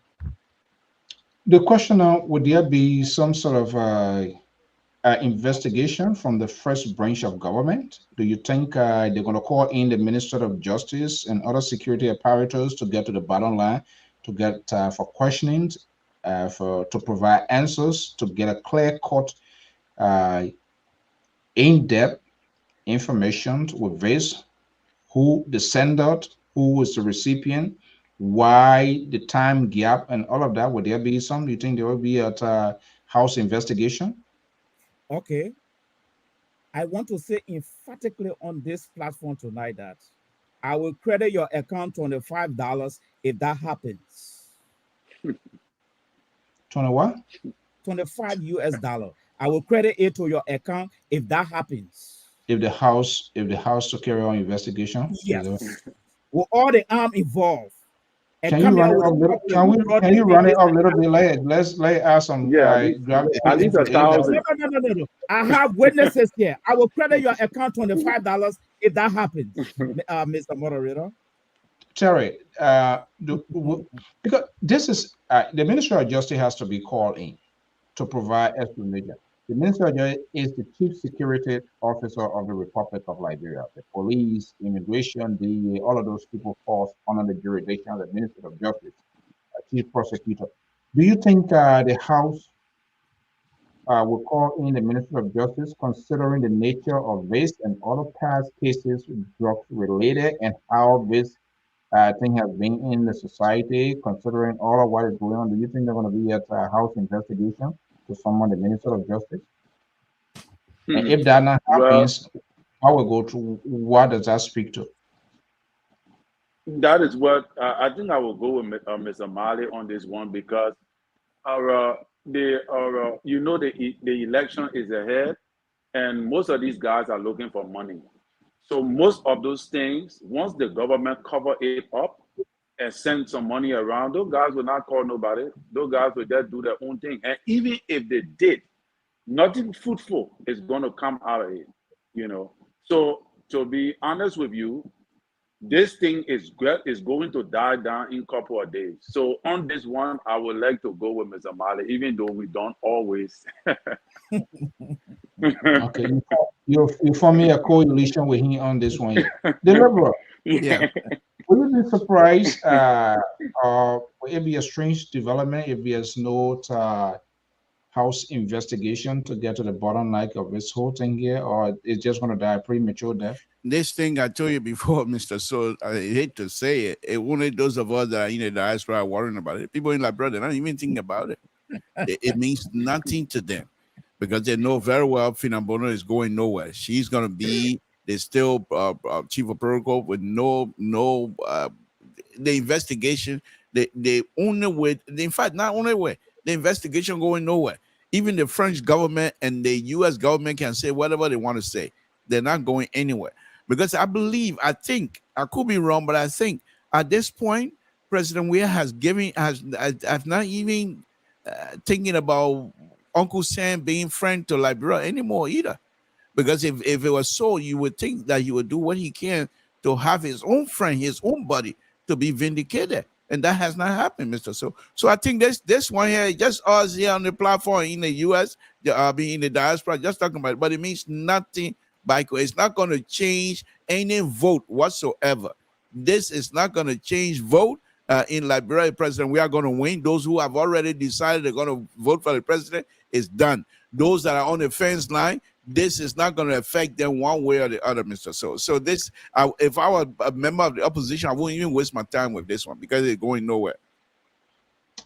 And can we tie this scenario to the elections in terms of making a difference or any impact, or it's just the same old thing? Terry, do you think people are going to look at this and weigh it to say, okay, this is how we're going to go, considering what is happening? Is there any impact on the electoral process in 27 days? Yeah, sure. I think that, like we said last night, I think it's an added advantage. I think you made up that statement that maybe it could be an added advantage or a distraction for the government, and I went with an added advantage for the opposition because it will now, the opposition again will have a latest news to motivate their supporters not to vote for President Weah. So even those other voters that was undecisive, all right, those silent voters and the ones that are undecisive, the ones that even say, I will not vote because everybody will be the same. Now, the message now may begin to resonate, might begin to resonate with them that, I think we need to vote against President Weah because if this kind of thing at this time is not a good signal, it's not sending a good signal. So even though the people on the ground may not see it to be anything because they already been baffled with a lot of these kind of things, it's also going to be a message to the voters that are on the fence, that are indecisive as regarding what to do, who to cast the vote for. Should I cast my vote or should I not? Because we must understand that there is a huge number of voters that just don't vote. They just go and register and take the card just to use it for ID card. All right? They don't participate in votes. In voting, in the voting process in Liberia, because they are not sure about politicians. So I think that this is a last minute message that the opposition can use to run with to win the indecisive voters. What is the political risk involved in that? Running with this yet, CDC is also very good at flipping the coins. And one thing they have been very successful, this sort of rare meat, this sort of soundbite that they have been pushing their supporters, their surrogates, and even the president have saying that, hey, people, this is a hate. They don't. I'm one of you. I am where you live. I am one of you. I was in this condition before. They don't know what suffering is, or what they are doing is hate, and that's something that resonates with his base as well. Now, so where is the fine line that the opposition needs to walk as well before it become like a splash in their faces? Mali Jones. Well, I beg to differ from my brother. I think if I was a communication expert attached to one of the opposition political party, I think I would advise them strongly not to waste their time on spilled milk. One, people who supposed to vote for Joe Weah, I want to believe strongly Joe Weah have got what I call a diehard population. The people I saw that Joe Weah brought together on the stadium, I don't know what other people are already suffering in that country. I don't know. Okay? So what I'm seeing here is that, first of all, we should ask ourselves, is it a priority to the people that are voting in Liberia right now? That's the first question. Two, if we say we're using it as a voting, as another recipe for voting from the opposition camp, are we going to jump the gun to say CDC official drug in the country again? That would be premature because the whole thing is controversial right now. The water is muddy. You see, the intellectual will not go that direction to just place blame that way. We want for the court process to take place. But the question now is, will we divert his attention to waste his time on the scene when he should be running his campaign? It's not going to happen. Yes, it will not happen. Should Kumi waste time on the scene to educate his people? It will be a new variable for his people, and they will find it difficult to process these things, and Joe Weah might take that population away. So they shouldn't even bother it. Let the whole thing play itself out, and we just forget about it again as usual. Yeah. Liberal. Mr. So, it's a volatile one here. And there's a flip side to this whole thing here, and I said that yesterday. One party that should be very careful in pushing this here, and CDC, they are very good at coming back even the president. He's throwing jobs at people. Sometimes is quite interesting. Unity Party, because the question would be where do we where when we came to power, where do we meet this whole rehabilitation process? We don't have the data to prove that. How many persons were rehabilitated? How much was so much were invested, and where we need to go? And that core could wrap around the vice president. They will not see the reality of now, but they will say, wait, but this is what we're doing. What did they do? We have just, and the president have said that consistently over and over. We have just had 6 years. We were there 12 years ago. Even though there are bad things, bad policies, bad administrative decision being making.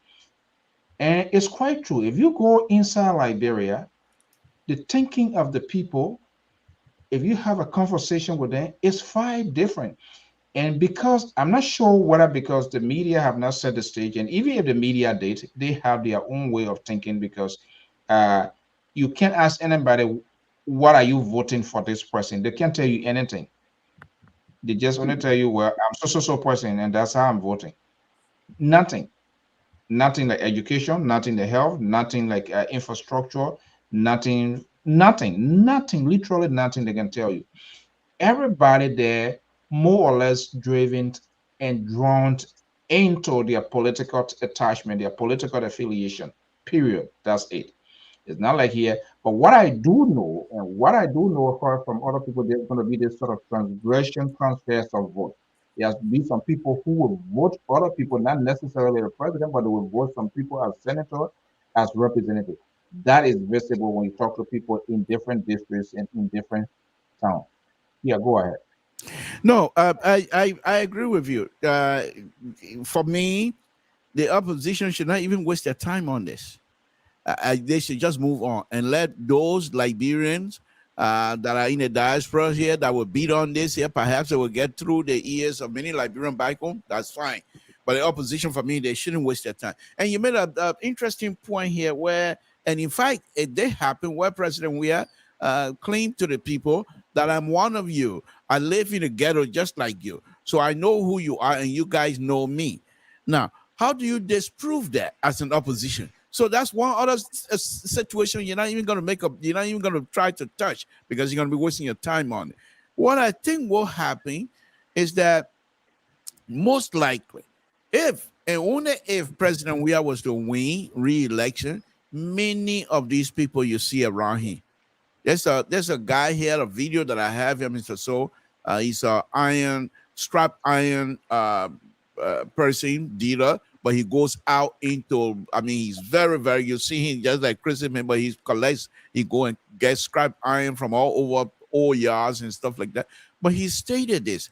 He said, if President Weah is given the second chance to be re-elected, that when he comes in, all of the corrupt officials around him, he said that, I have the tape, all of the corrupt officials around him will not be part of that new administration. And this is what I believe. President Weah, he's not dumb. So even if he's quiet on Finambono stuff, most likely will not do it, because right now, even if you are to take the step that many of us are calling for the dismissal of Finambono, that's not going to happen. They're going to run my government. I'll run the government the way I know how. And so he's going to be on the defensive. He's not going to dismiss her. But when he win re-election, the like of Finambono will not be around the president long.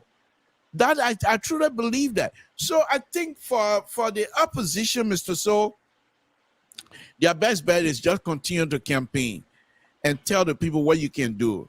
Don't waste your time with President Weah. You can mention a drug situation, but it must be mentioned in the sense how it's hurting Liberia. It shouldn't be part of your campaign about the government bringing drugs in the country and hurt. No, that would be a poor campaign choice of word as far as I'm concerned. So I think they should just let it go, campaign, and bring out issues that is affecting our people whenever you have the opportunity. But I think to say that the people bring it's not going to work. It's not going to work. And then lastly, Mr. So, let me just say this again. The fact that President Weah is now campaigning with Honorable McKee, it speaks a volume. It means the president most likely don't even believe Uncle Sam's accusation. And second, if he did, he really don't care about it. Because how will you now, when he's reelected, and when he's reelected, would he be able to come to the United States without the U.S. telling him what we says you can't campaign with that? And one of the things I believe the president is betting on, the association of Prince Johnson to that of Ambassador Bakai. If they can do it, why can't I do it? That type of sense. And Ambassador Bakai, for me, let me just throw this other ridiculous bomb here. That's what I do. I'm very good at it. I think once Ambassador Bakai win the election, you will find a constitutional crisis will be coming into that government. Because most likely, if the vice president, the Honorable Kuhn, does not distance himself from Prince Johnson, the entire Bakai administration will find way to sideline the vice president, and that will create a constitutional crisis in Liberia. I predict. You more than hey Corey, as soothsayer. Okay, it's 9:51. Now, if we were to recap and go back a couple of months ago, because some of us made this prediction, the failure of the opposition, the so-called group that are called CPP, and we knew because their document is the document prepared, we raised an apprehension all about that, and here we are. The Liberal, I'm coming to you because we had this argument on or this conversation here, and you took a position and I took a stand, and I told you where this whole thing was ended. Unity Party, ANC, and the rest of the other party, are they recapping to say, wait a minute, we should have done better than to see where we are now?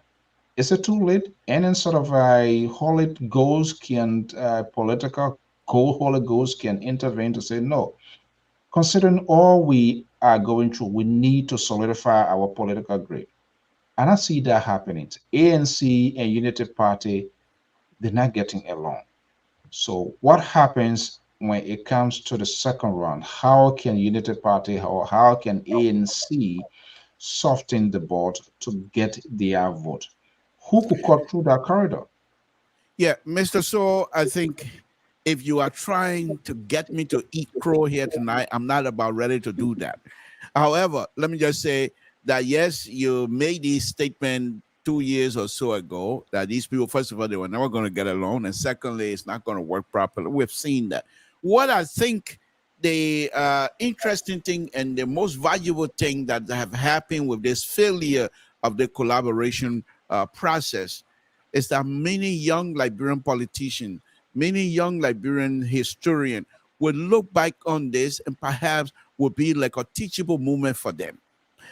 Things what not to do, and if you're going to emerge with another political party, what to look for and what to say. Now, I hope that they will watch the LPR programs on YouTube and perhaps be able to learn from that process. Because I was one year and they say, "Oh, the thing gonna go well."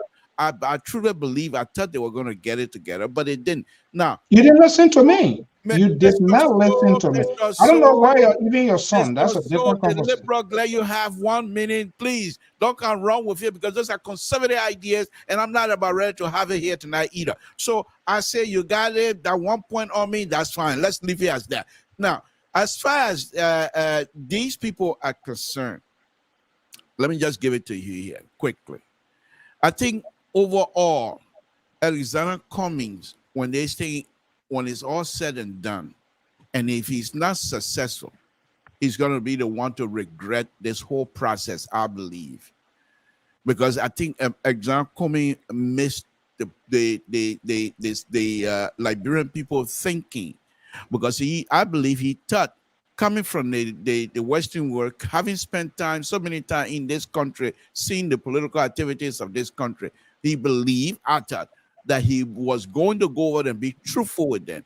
However, he didn't realize that Liberian politicians all Liberian politicians, they are just as bad and wicked as the school people in the street. They decided to why Example respected and believed in them. They decided to put sand in his gallery, and I think after that was done, he pretty much decided, no way I'm going to work with these people. And I think that's a sad statement, because Example of all of the people that are in the race, he has the most ability to lead fairly. If Mr. Kumi was to be elected president, it won't even take 6 years for us to see the real change in Liberia. Whereas if Ambassador Baka becomes president, we will see change, but it's going to be very gradual because of the folks around Ambassador Baka. That's what I believe, and that's what I'm saying. You tend to, Pat George, good evening. I'm finding it very difficult to understand who you are, what you represent, and I don't have to for you. I come out because I don't know, you acting like one of these Trumpers surrogate. You say one thing, the next day you say one thing. If you believe is that a conviction, something that is within that you strongly believe, then why are you not propagating his message? No. You see, that's the difference between you, the two conservative people we have on here, and the liberal. I am here to be truthful. The fact that I said what I said about Honorable Kumi, I also am a realist. I realize and I know that Honorable Kumi is not going to win the election. He does not stand a chance to win the election. Ambassador Baka, on the other hand, has a greater probability of winning the election. And therefore, since he's also the most experienced person, I have to throw my weight behind that, because I need somebody to come and stabilize the mess this sedition and CDC has done to this country. And therefore, Ambassador Baka is the one that I believe will come and strengthen. However, because of my support or because of my admiration of Ambassador Baka does not negate what I believe to be the truth. And I must say so. Mr. So, I'm the liberal. And let me put it to you in a real Liberian way. Nobody here saying my more, my here saying anybody more. They can't do nothing to me. As long as I say the truth, I'll be truthful, I'm done with it. Thank you. Emma Joyce, good evening. What you can say a few words before we can go. I know the drug issue has been the cardinal, it has been the dominant conversation here, but there was a presidential debate here. Mali Jones, you wanted to say something? There was a presidential debate. I don't know who monitored LPR with True FM and other network. Boycott didn't show, or the president didn't show, or Cummings didn't show, or this is clearly to suggest that I don't know who missed the opportunity here, but that's another component of people. The electors are not taking into consideration the C debates as a waste of time, because these people's mind are made up. Jones, how dangerous this situation when Kennedy's people seeking the higher office of the land, they are not showing up to explain their agenda, their vision, and all of that. How dangerous it is into our political process? Well,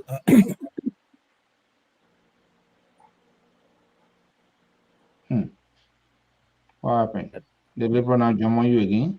I know what Terry said and what the liberal said, that when George Weah win the election, there's the probability he will make a lot of changes. History disagree with that exception. In the first place, from 1847 to 1944, 97 years, there were recycled politicians from children to uncle to. It's like government is like a society. We have to bring in new generation to what? To sustain the hegemony. Georgia might not change anybody in his next administration because he has to sustain that base. Yes, he has to sustain that base for all they have done in 12 years. So changing people may shake the foundation. I can send you back to the Bongo family. All right? I can even send you back from 1944 to 1971. While Todman stayed in power for 25 years, 27 years, he has to consolidate the hegemony. Robert Mugabe, he couldn't even walk straight. But people got to be there. So Georgia is going to follow that tradition there. To move people there, Bono. Well, maybe that miracle, that political miracle could really take place, but I'll wait to see it. But anyway, back to the question. I strongly want to believe that, every political party has got its own communication style, its own leadership style, its own presentation, its own priorities. You see? So the various political party, I'm sure they get different priorities. Yes. For we on the platform, we make our analysis based on certain variables and certain facts. But when you ask them, they will tell you, oh, we've made a lot of progress. This is how we're doing it. I noticed the United Party is spending so much time in Monrovia. Monrovia is not Liberia. You see? And when I go to the tablet, I see from the other newspaper, CDC is in Beaumont, the Innes village, the Innes town, the Innes place. When I go to make my assessment of the opposition, they all just turn around in Mosoraro County. So the election now, it has been narrowed to what I call crowd competition. It seems to be the more you produce a crowd, we are likely to conclude that you are leading to the executive mansion. So it has become a crowd competition now. People are competing with crowd. When you bring your own crowd on, tomorrow I bring mine on, then the observer measure the various sizes of crowd and say, okay, that's what's happening in Liberia right now. Let me bring the man from the far right from Atlanta, Georgia, who is a strong supporter of the opposition CPP, ANC, Alexander Benedict Cummings. You heard it, Liberal. This is not the first thing I intend not to relegate this year, but I just want to give you the opportunity. I know we are wrapping up here, but the unfolding situation, the news in Liberia, what are you hearing from your end? No, Mr. Su, good evening, Malik, Collins, and Mr. Yeah, good evening, Brother. Mr. Su, this issue is not surprising to me. The issue of drugs that's the job we are making. I don't point back that job we are making. That's what? The issue of drugs in Liberia is George Weah. How? What are your facts? Let me give you some instances. This is Liberia Public Radio. You can. He said, "Where are your facts?" Yeah, you're right. You're right. Oh my goodness! Do you remember the drug bust in Rangier? Do you remember the drug bust in Maryland? The ship back in, they said died there, and something happened, and we saw all the white powder on the beach, and they said they fired one DA officer who was trying to compromise where that case went. The $100 million case, people walk away. Within 2 weeks, $40 million drug bust in Monrovia. What happened to that case? What happened? Kidmore, there was a ship that got stuck there. What happened? Mr. George, can you hold on 1 minute? Mr. So, I have to leave. Yeah, and sure. I want to thank all of you for the wonderful, wonderful time tonight. Mr. George, I'm sorry to interrupt. But I just want to make that announcement. Thank you very much for the time, Mr. So. Yeah, we're almost wrapping up. Yeah, okay. Oh, Mr. So, when I said that Georgia is responsible, this is it. Now look at the recent one, most recent one out of Rowers International Airport. They said drugs is non-burial offense in Liberia today. They just passed that law. Someone who brought the drugs into the country, where is that person today? Is he in jail? So when I say Georgia is the government, and he is the executive, chief executive. Mali asked for facts. I gave him 5 occasions. 5, not 1, not 2. What is the government doing? You bring in methamphetamine. You know, all of a sudden we know that drugs, one of the most dangerous common drugs in America, killing thousands of people. Is not that what they are introducing into Liberia? And you call them Malinga leave? Look at the protocol. The airport, Mr. So, when a cargo come to JFK or Atlanta, and you have a private car to go on the tarmac to receive that cargo, really? In a country where there's law and order? Every goods that come by the airline, customs supposed to intercept. In fact, that's what they call the bill of lading. Fill out the declaration, you declare everything that is you bring it into the country. That capital goes to custom. Custom will take a charge of it, go inspect the goods. If they need to be put in the warehouse, then you got the brokers. They will come and evaluate, you come to evaluate our goods to determine the revenue you're supposed to pay. The revenue part there. Custom inspector say, okay, this is there, okay, clear revenue goes, okay, this is why you're supposed to pay the government revenue. The broker take charge of that and go and do the process. But what I heard today on radio by the Custom Broker Association, this is why I said it's George Weah. It was there clearly. They said there are government official cars that go on the tarmac to receive goods. The broker don't touch the goods. They bring the goods, they use the government car, go on the tarmac, they put it inside the carrier, they say, sometimes they take it to the person or to their destination, they say, pay me. The broker today, the president of the Broker Association, call was on OKFM. The coordinator from Rawafi, custom broker from Rawafi, call, say we pay our money to LRA as lesson broker, but we are not doing anything yet. The government official bring the car to go to the tarmac. That is a rack. They call it a rack. Where the car will go receive the goods, take it to the warehouse where they inspect everything below. But government car go there and collect all the goods and carry it. So the whole security apparatus at the airport should have been fired in jail right now. Because when I listen to Livingstone, that the two deputies called him and he told them, go, let it make sure they pay the airport fee $50 and they can take the goods from the tarmac. What was the custom? What the LRA people? So just a pattern. It's just like this one.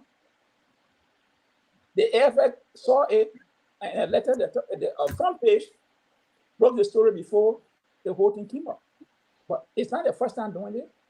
So first thing I expected the person. So quickly here, we are already out of time. Yeah. What would be the end game? Do you know? It's also the end game is the Liberian people will continue, the children will continue to suffer and will become victims of a situation that we did not create. Because when the country is infested with drugs, and always a crime has no border. On your car, and someone, or in your house, someone will try to break into your house.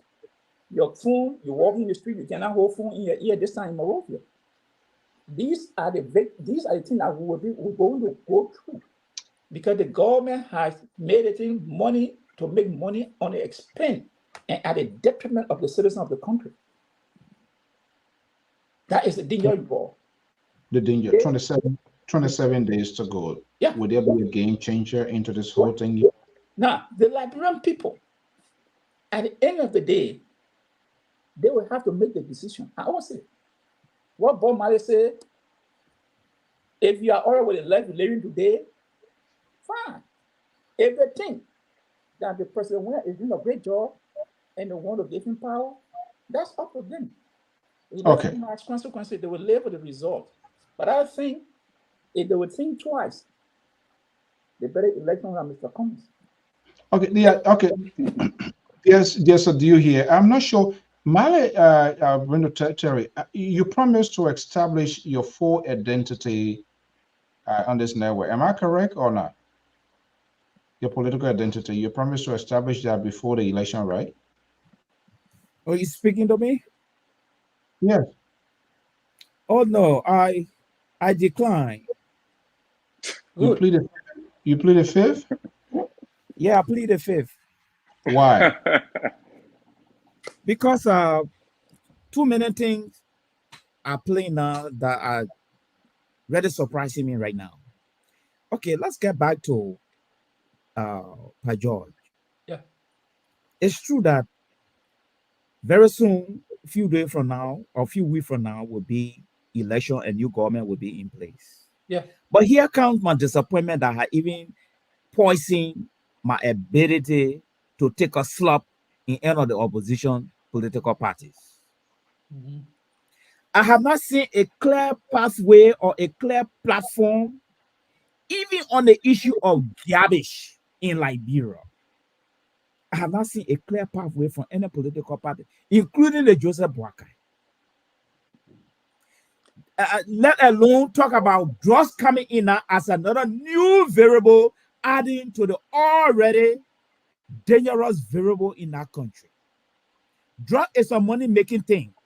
And the government in power, they are hustling the last dime and the last nickel. So anything that will bring in money, trust me, they're going to chase it. But where is the opposition standing on these things? What do they have to tell we the independents? This is what I'm going to do with the drugs thing. I want to thank Georgia for one thing. The government and the 54 parliament, they passed a law for the drug thing to be non-bailable. But even that one, I see it as a charade. But It's just a charade. So, but what is the opposition doing to rather convince an independent man like me? Say, look, on the issue of drugs, there will be capital punishment. These are the things I really want to be listening to right now. We're gonna bear more jail, than more schools to lock these guys up. These are the things I want to hear. I don't hear these things. Okay, you call boycott me, Pa George. I'll come, and I think we are already out of time, extremely. But let Terry comes in here. Terry been listening to a little, and then we're gonna make our closing statements before we wrap up. Terry, he did call boycott me. Is he making the point go? Or I know if you talk to all of the oppositions, there's one thing in common that they have. They want this president to go one term.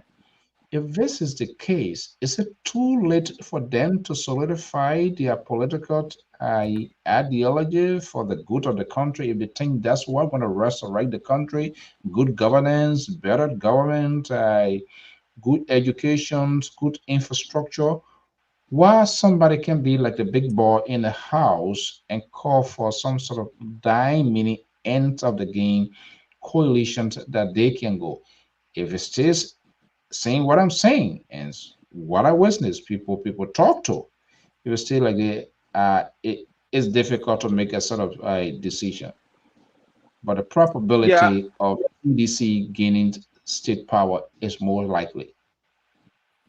Yeah, I think from my perspective, they will not do that because, like I always say, these guys, they all have their own vision. Everybody think that what I believe and know is what will change Liberia. To get those kind of people to really become a coalition is going to be very difficult.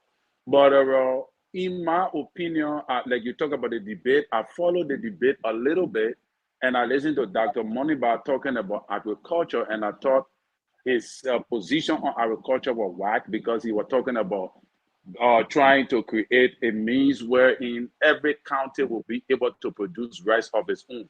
To my understanding, I don't think that is possible, and I don't think that is a way forward because every county has their own inner tradition and what they prioritize. So I think there are certain counties that you can use to do mechanized farming for rice, like Lofa County. Lofa people, the Lofians always produce rice on their own. So you want to do that with people who already familiarized with that particular area. But one of the things I see that one of the reasons why the Mr. Cummings, Mr. Cummings is going down. In my opinion, I think Mr. Cummings did not have a backup plan or a fallback position or a plan B. So he went like a python, like a boat constructor, we may say, where he going for one thing, but not understanding that you have, you didn't have a fallback plan. Mr. Cummings wanted to be the standard bearer of the CPP. And I believe he went with all his strength and he missed. And because when he missed, He never had balance because he didn't have plan B. He didn't have a fallback plan. So he just took everything, anything that came to him. And that was what now. And one of the things I think Mr. Cummings have discovered is that he have realized that there are people around him that only want to use him. And that is why Mr. Cummings, knowing So his then it position, seems is to me, not going to all fight of the for him. sides, everybody seems to have people around them that somehow they are like a vampire and they are not good access to them and they are unwilling. That's the difference with the Westerner politicians. They're always willing to take a political risk. Liberian politicians, they are not ready. They are not prepared to take a political risk, even if that person poses a threat or danger to them for in their political career. They are not willing to let that go. They prefer to die along with them. Right. So Mr. Cummings now realizing that, you know what, even I've observed that I may not win. So what I'm going to do is that I'm not going to invest the money because I've already discovered that there are people that want to use me. Mr. Cummings started noticing that from that, I know you were something rally he had, and he lost over 70,000. You tired And suffering? since then, yeah, you tired suffering rally. Since then, Mr. Cummings went cold. That was when Mr. Cummings understood Liberian politics, that Liberian politics is not like Western politics. There are people that come around you just to suck your blood and get you out. They are not there for your interest. And his eyes open a little bit. So I think Mr. Cummings is reserving for 2029. But in my opinion, to be honest with you, I think that the opposition of the ANC, I'm strongly believing that the ANC will go with CDC if there is a second round. And if that is true, it's going to be very, very tough for Ambassador Boyka, even though I still believe that Ambassador Boyka is the next president for Liberia. Okay. There seems to be a bad political blow between the ANC and Unity Party. I don't know what it is. I'm not sure Amos George is happy with you with all of these sessions and argument against his party here, that his party eventually, when there's a second round, will go with CDC. Amos George, let me give you the opportunity. You listen to Terry in his analysis. Yeah, Quickly, you know, when the person is drowning, they can hold anything they see in the river. Terry made it. That's not the first time he made an assertion the last time, and I pushed back on it. But he continued to do it because they think they throw anything in the wall will stick. I don't know where he getting the information from. There's no IR to his statement to tell the people, oh, CDC, Cummings will go to CDC. I don't know where he getting the information from. So I don't want to even talk about Politics is a dicey game. Yeah, I mean, look, I don't want to go down that route. Like I just say there's no truth in it. Where he get the information from, I don't know. But let me say something to him. He said, Mr. Cummings went like a bogus stroke of one thing. He never had a fallback plan again. I don't know what he means by that because today Mr. Cummings is staying in the race. But he doesn't want to talk about how the dishonesty of Joseph Walker and the others. Why you can't talk about that? Why you can't talk about the dishonesty of Joseph Walker and the URI? Why you can't talk about that? He, Joseph Walker, went to lie in court on someone that he had known for years that he went to school with, simply because of power. Joseph Walker had felt a competition. He did not want to go into primary with Cummings. That is why he orchestrated the plot. And URI said, he said, I am a senior man, so I cannot be in the front. So you be in the front, URI. Those are the words bending out URI. This is the old hand of chronic politicians in Liberia. And Joseph Walker fall in that category. He went to go to testify. He lied on an oath. Because when I say he lied, the government threw the case up. After he testified, he lies on an oath. And you got to marry the council and say, oh, they want to go to CDC?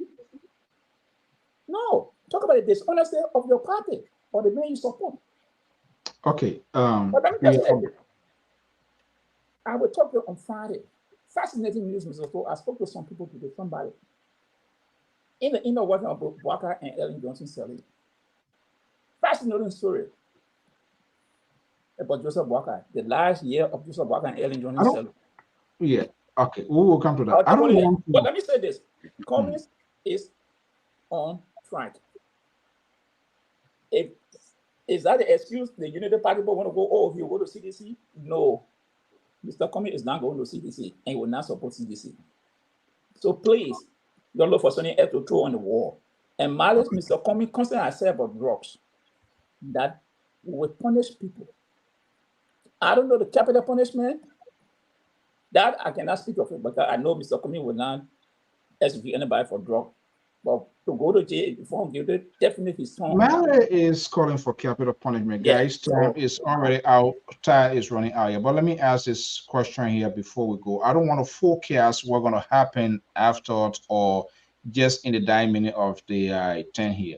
The last time around, your political leader said what people should vote, or should vote their conscience, or they should decide for themselves, right? Yeah. Okay. If history repeats itself, assuming, and this is for discussion purposes, in the second round, and maybe boycott and the ruling establishment CDC, if Conway were to come back with that same position, what would be your own thinking? Oh, I would say the same. Let people vote their conscience. With Joseph Walker, Jeremiah Kuhn, which is Prince Johnson president, with what do you call that name? What do you call King Kong? With those people in the corner, then what's the difference? So you would prefer to even give a vote to CDC than that? I would not vote for CDC. I won't vote for CDC. You abstain from the process. I will not vote for CDC. I cannot vote for Joseph Walker. With those people around Joseph Walker and what he had done, it's telling me that he's not sincere in his dealing. This seems to be voting for Joseph Walker is voting for Prince Johnson. That's it. Okay. Yeah, man. Yes, I can do it. All right. Let's wrap it this evening here. I think the tension is getting high. 1 minute each. Terry, I was inside Liberia. This is very serious and it's deepened on a daily basis. The ANC and that of the Unity Party, and that is playing in the narrative of the CDC. CDC think they can cut through the corridor. If you listen to ANC supporters, their surrogates, their talking heads, their tone not conciliatory. In 27 days, their tone is not appealing to say, hey, when we get to this place here, this is how we want to do it. And they are very definitive, they are very vehement into their argument. And so CDC is looking at it. And this is where the CDC is playing. Say, see, these people here. Now, when you enjoy, we are sometimes when you try to see the people who say they want to come to rescue. Now, this is serious. How dangerous or who is this thing going to play in the favor of CDC if it remains like this? If boycott and Cummings cannot meet in the dying minute to smoke some sort of political peace pipe, CDC might get a favor of that. Certainly, and Mr. George, Pat George, that answered the question for you right there, and he answered it. We're all even knowing that he answered the question, and we're all even knowing that he confirmed what I just said about the ANC people. If you knowing very well and claiming on the network every now and then that Ambassador or President Weah is not good for Liberia, then you're telling us that if you were to vote, you won't vote for either or. Then it means that you have already voted. You have already voted, because if you don't vote, the person who have the highest vote is still going to win. And every time we see the ANC people bashing on the Unity Party people, let me tell you something. The ANC people don't know that Mr. Cummings is a businessman. There is one language of business people that they don't like. One thing they don't like to lavish money. They don't like to spend money unless it's for a just cause. That is why you see Mr. Cummings right now, he have regressed. He have digressed a little bit. And they are not paying attention to that. They're acting like to say, we don't know. We see it, we know. Because Mr. Cummings have already agreed to himself that this election he's not going to win. So he's going to brace himself and prepare for 2029. And I believe that the ANC people, I strongly believe that the ANC people will try to deny Ambassador Boyka if he end up in the second round and go with. And I believe that if President Weah is very smart, he could recover the mistakes he made by losing Jeremiah Kuhn and Prince Johnson to Ambassador Boyka. He could use Mr. Cummings, as which I believe they're doing now, to turn things around in his favor, even though I don't support it. But it might likely turn in his favor in the second round if Mr. Cummings do undercover endorsing, which I suspect he will. We must also understand that Henry Costa is vulnerable. Talia Ure seems vulnerable. Mr. Ure seems vulnerable. Well, we all know that they are also going to support President Weah. Because Well, they're all thinking that was me like the they try going disenchantment. down, but there are a lot of Star Wars of CDC. They don't have trust in him. They are rejecting him. They are made that crystal clear to their leader, but you never knows. Politics is there. But Mali Jones here, we are about to go.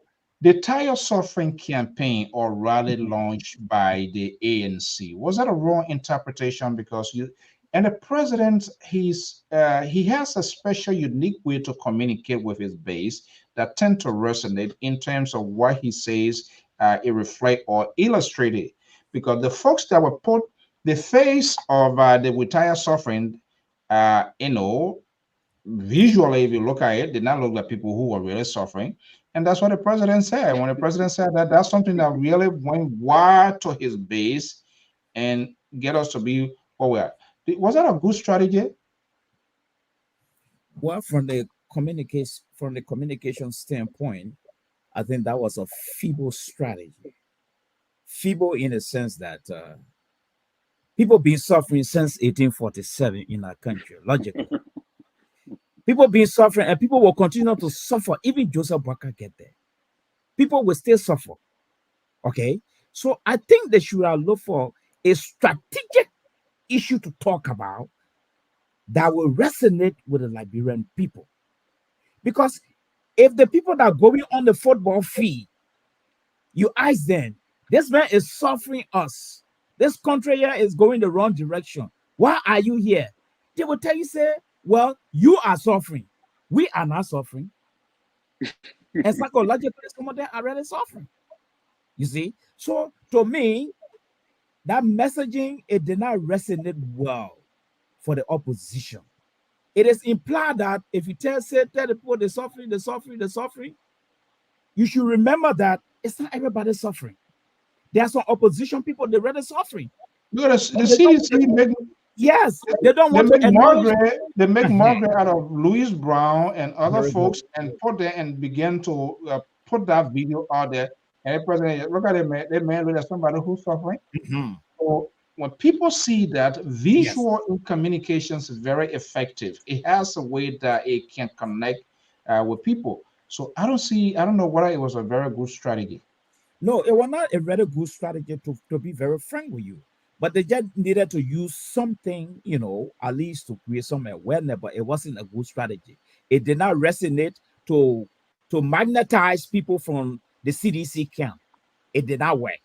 That strategy did not work. All right? But here is my take, as Joe always said. Cummings, Gongolo, Boakai, and Dr. Moluba will be held politically liable. I repeat, they will be held politically liable. By whom? If Joe Weah retake the executive mansion. Right. And I will give you that detail in subsequent time. I agree. But they will be blamed and they will be held liable if Joe Weah retake the executive mansion. Okay, guys. The old man on the wall said, Terry, but I just want to tell Terry, this notion. Oh, you stay on Terry. No, he came after he came to Mr. Cummings, attacking Mr. Cummings again that the CDC going to use him, he'll call a D. Mr. Cummings is not a Joseph Boyka. He has principles.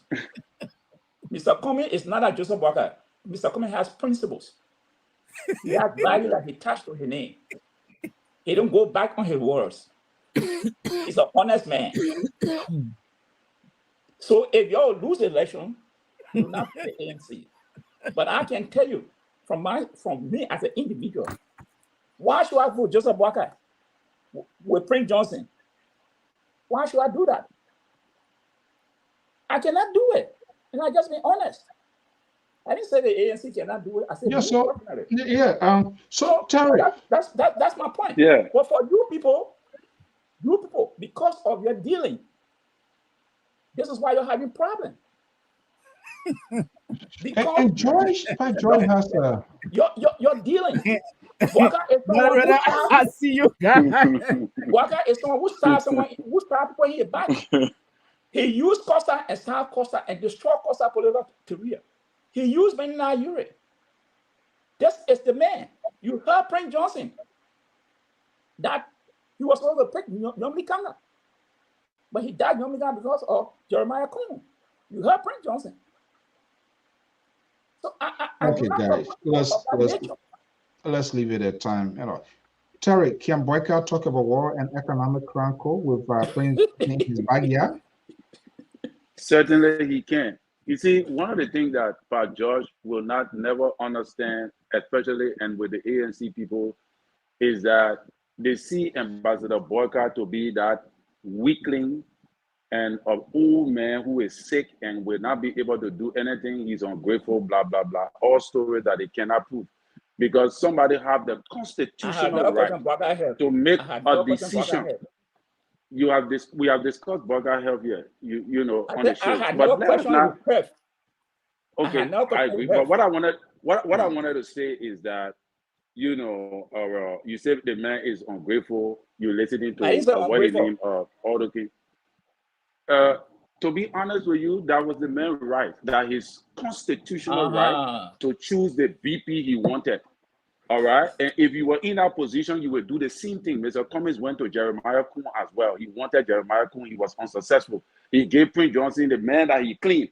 That is not correct. He gave him 50-something thousand to support his institution. So, you know, you cannot. First, you saying that Mr. Cummings is an honest, Mr. Cummings is an honest man. There was a condition that money was there, and Prince Johnson said it. Okay. You give it still. You give it. No, a war criminal that you claim is a war criminal. That you claim that stole the money to build his school. The man is using charity. You gave money to him and left other schools in Montserrat County without anything. But I don't want to dwell on that, Mr. Mr. So. You want to dwell on it. But you yourself said a whole lot of things about my candidate. And I'm telling you, I'm giving you facts of what your candidate did to the very people that you claim that they are. You just cutting a statement. You just cutting. Okay, let him make it point quickly. Let's not interrupt. What I want to say is that politics is a different game, Mr. Pap George. Politics, what you think Mr. Cummings will not do as a businessman, he will do as a politician. You don't know him. So don't say, oh, Mr. Cummings is this, Mr. Cummings is that. There are several things Mr. Cummings has already done as a politician. Mr. Cummings went into the LP and destabilized the LP. You and I know that. Today, the LP is divided because of him. So politics can make people to change. So that is why I strongly believe that Mr. Cummings will support Underhand, they will support CDC. I can say this without thinking. No, that is why I said it's my opinion. I don't have a problem with it. Okay, guys, I have the right to that. Let's close the chapter. I just want to tell you that I know Mr. Cummings. I know him personally. So let me tell you, you don't know him. Joyce, do not put your life on the line for somebody. Nobody gonna die. I'm not. I know Mr. Cummings. I'm not saying. When you say you know him, you know him how? I met Mr. Cummings before. I had talked to him, but I'm not saying there's no man is infallible. Okay, right. I can say that and say someone is 100% no. But when he said I don't know him, then now I want to ask him, what do he mean by that? I don't know him. What do you mean by that? I mean, as a politician, Mr. Cummings is a businessman. You know him on the level as a businessman. You just getting to know him as a politician. No, you got it wrong. My name, my signature is on a document I created ANC in Atlanta. So you don't know. Does he get your consent when he making political decisions? No, he's a political leader. He doesn't have to get consent. He can talk. He can So take then, it. why would you want to put your life on the line for him? No, I'm not putting my All life of on you the see, line. you guys, all of you guys are gambling. You're protecting your own alligators. Mr. So, you're missing the point here. I would not. I never came on the. I would not come on the panel and say Mr. Comey is 100% is a sinner. I never said it before. But when he said I don't know him politically, then I said no, because the document I created, the ANC, I'm single joy to it. It doesn't matter. It doesn't mean that. Hold on, Mr. So. When you say you don't know this person, I said, Mr. So, you don't know this person, and you have met this person. So let me ask you a question. Is that coming or the institution's philosophy, political ideology you were subscribing to? Oh, it's both, because I have to know what I'm dealing with before I can subscribe to any ideologies. I don't just get and jump behind someone that I don't have no confidence in or trust in before I go and do something. No, I have to know you personally and what you believe in. So that's why. Okay, can I ask you a question, I just want to tell Mr. Collins. Ask 1 second, 1 minute, so we'll go quick. Yeah. Did you listen to Mr. Comey's interview on the closing argument? Because for me, I listened to most of you guys don't listen to our own candidates, but I can listen to. He said something. He said, Liberia. I think they're asking a question about Liberia, about the corruption and all of what is going on. He said, you have to meet the country to where it is before you can take it from where it is to carry it to where you want to go. Do you understand? You understood what that meant? No, tell me. Anyway, let's save it for another time because we're already out of time. Amos Joy from Atlanta, Georgia. How long you been knowing Joseph Boakai for? We are closing the chapter for this evening. We're going to leave it on Friday and see whether we can give your doxy, how you know Boakai and how you know Cummings and all of that. So yeah, well, anyway, when y'all get there at the end of the day, at least either Boakai, Cummings, and our man says what he said, Gonglo somehow will be a commentator. Gentlemen, I want to thank you so much for your time this evening. Good to be back here, and thank all of you so much for hanging in there and doing the work of our people. Yes, of course, people will agree, people will disagree with us, but what we strongly believe, we don't come here necessarily to tell viewers, listeners, what they intend to hear. We try to do the best we can, provide the information that we have. They are at liberty to check and fact check this information, but not necessarily to play into their own soundbite or the hope, oh, I'm coming here and so we're going to buy more. No, that's not what we do. So sometimes the conversation get dicey with one another, but yet instead they are good followers. They are still here. We'll learn from them. We'll go back to their tweets, their engagements, their comments. They help us to enhance our capacity in making news fair, balanced, and proportional. Guys, thank you so much, Terry. You are the man. Thank you so much. Amos George. Yeah, and we hope to be back here. Folks, all of you will say thank you so much for your time this evening. Bye-bye. Okay, so it is what it is. All of these people, they are protecting their own alligators. And I have said this over and over.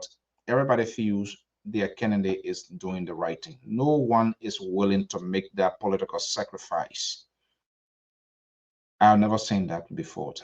They don't want to consolidate. They have one thing in common, that they do not want this president. Okay, if you do not want this president, what can you do, or what extra do you have for the replacement? That message is not been really forthcoming. I'm not sure why it's not resonating, but the president and the CDC folks, they have managed to define these people and also put this sort of argument. All they are doing is hate. And that's resonate with ordinary, typical Liberians, because he had put himself in that category. And so there are certain things the president would do. He gets away with it.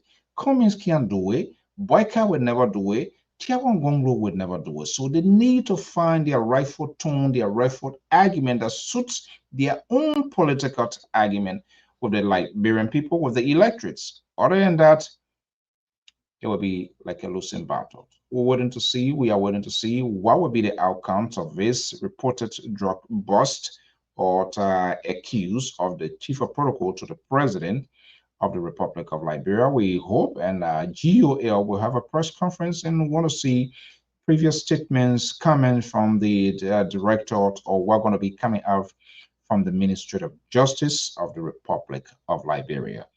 Until then, 27 days to go. Liberia will decide. It's a decision day in the West African state of the Republic of Liberia on October 10th. We will be monitoring those developments. This is a bidding that has been heavily contested. I am Alfonso Z, and so thank you so much and have a pleasant evening. Bye-bye.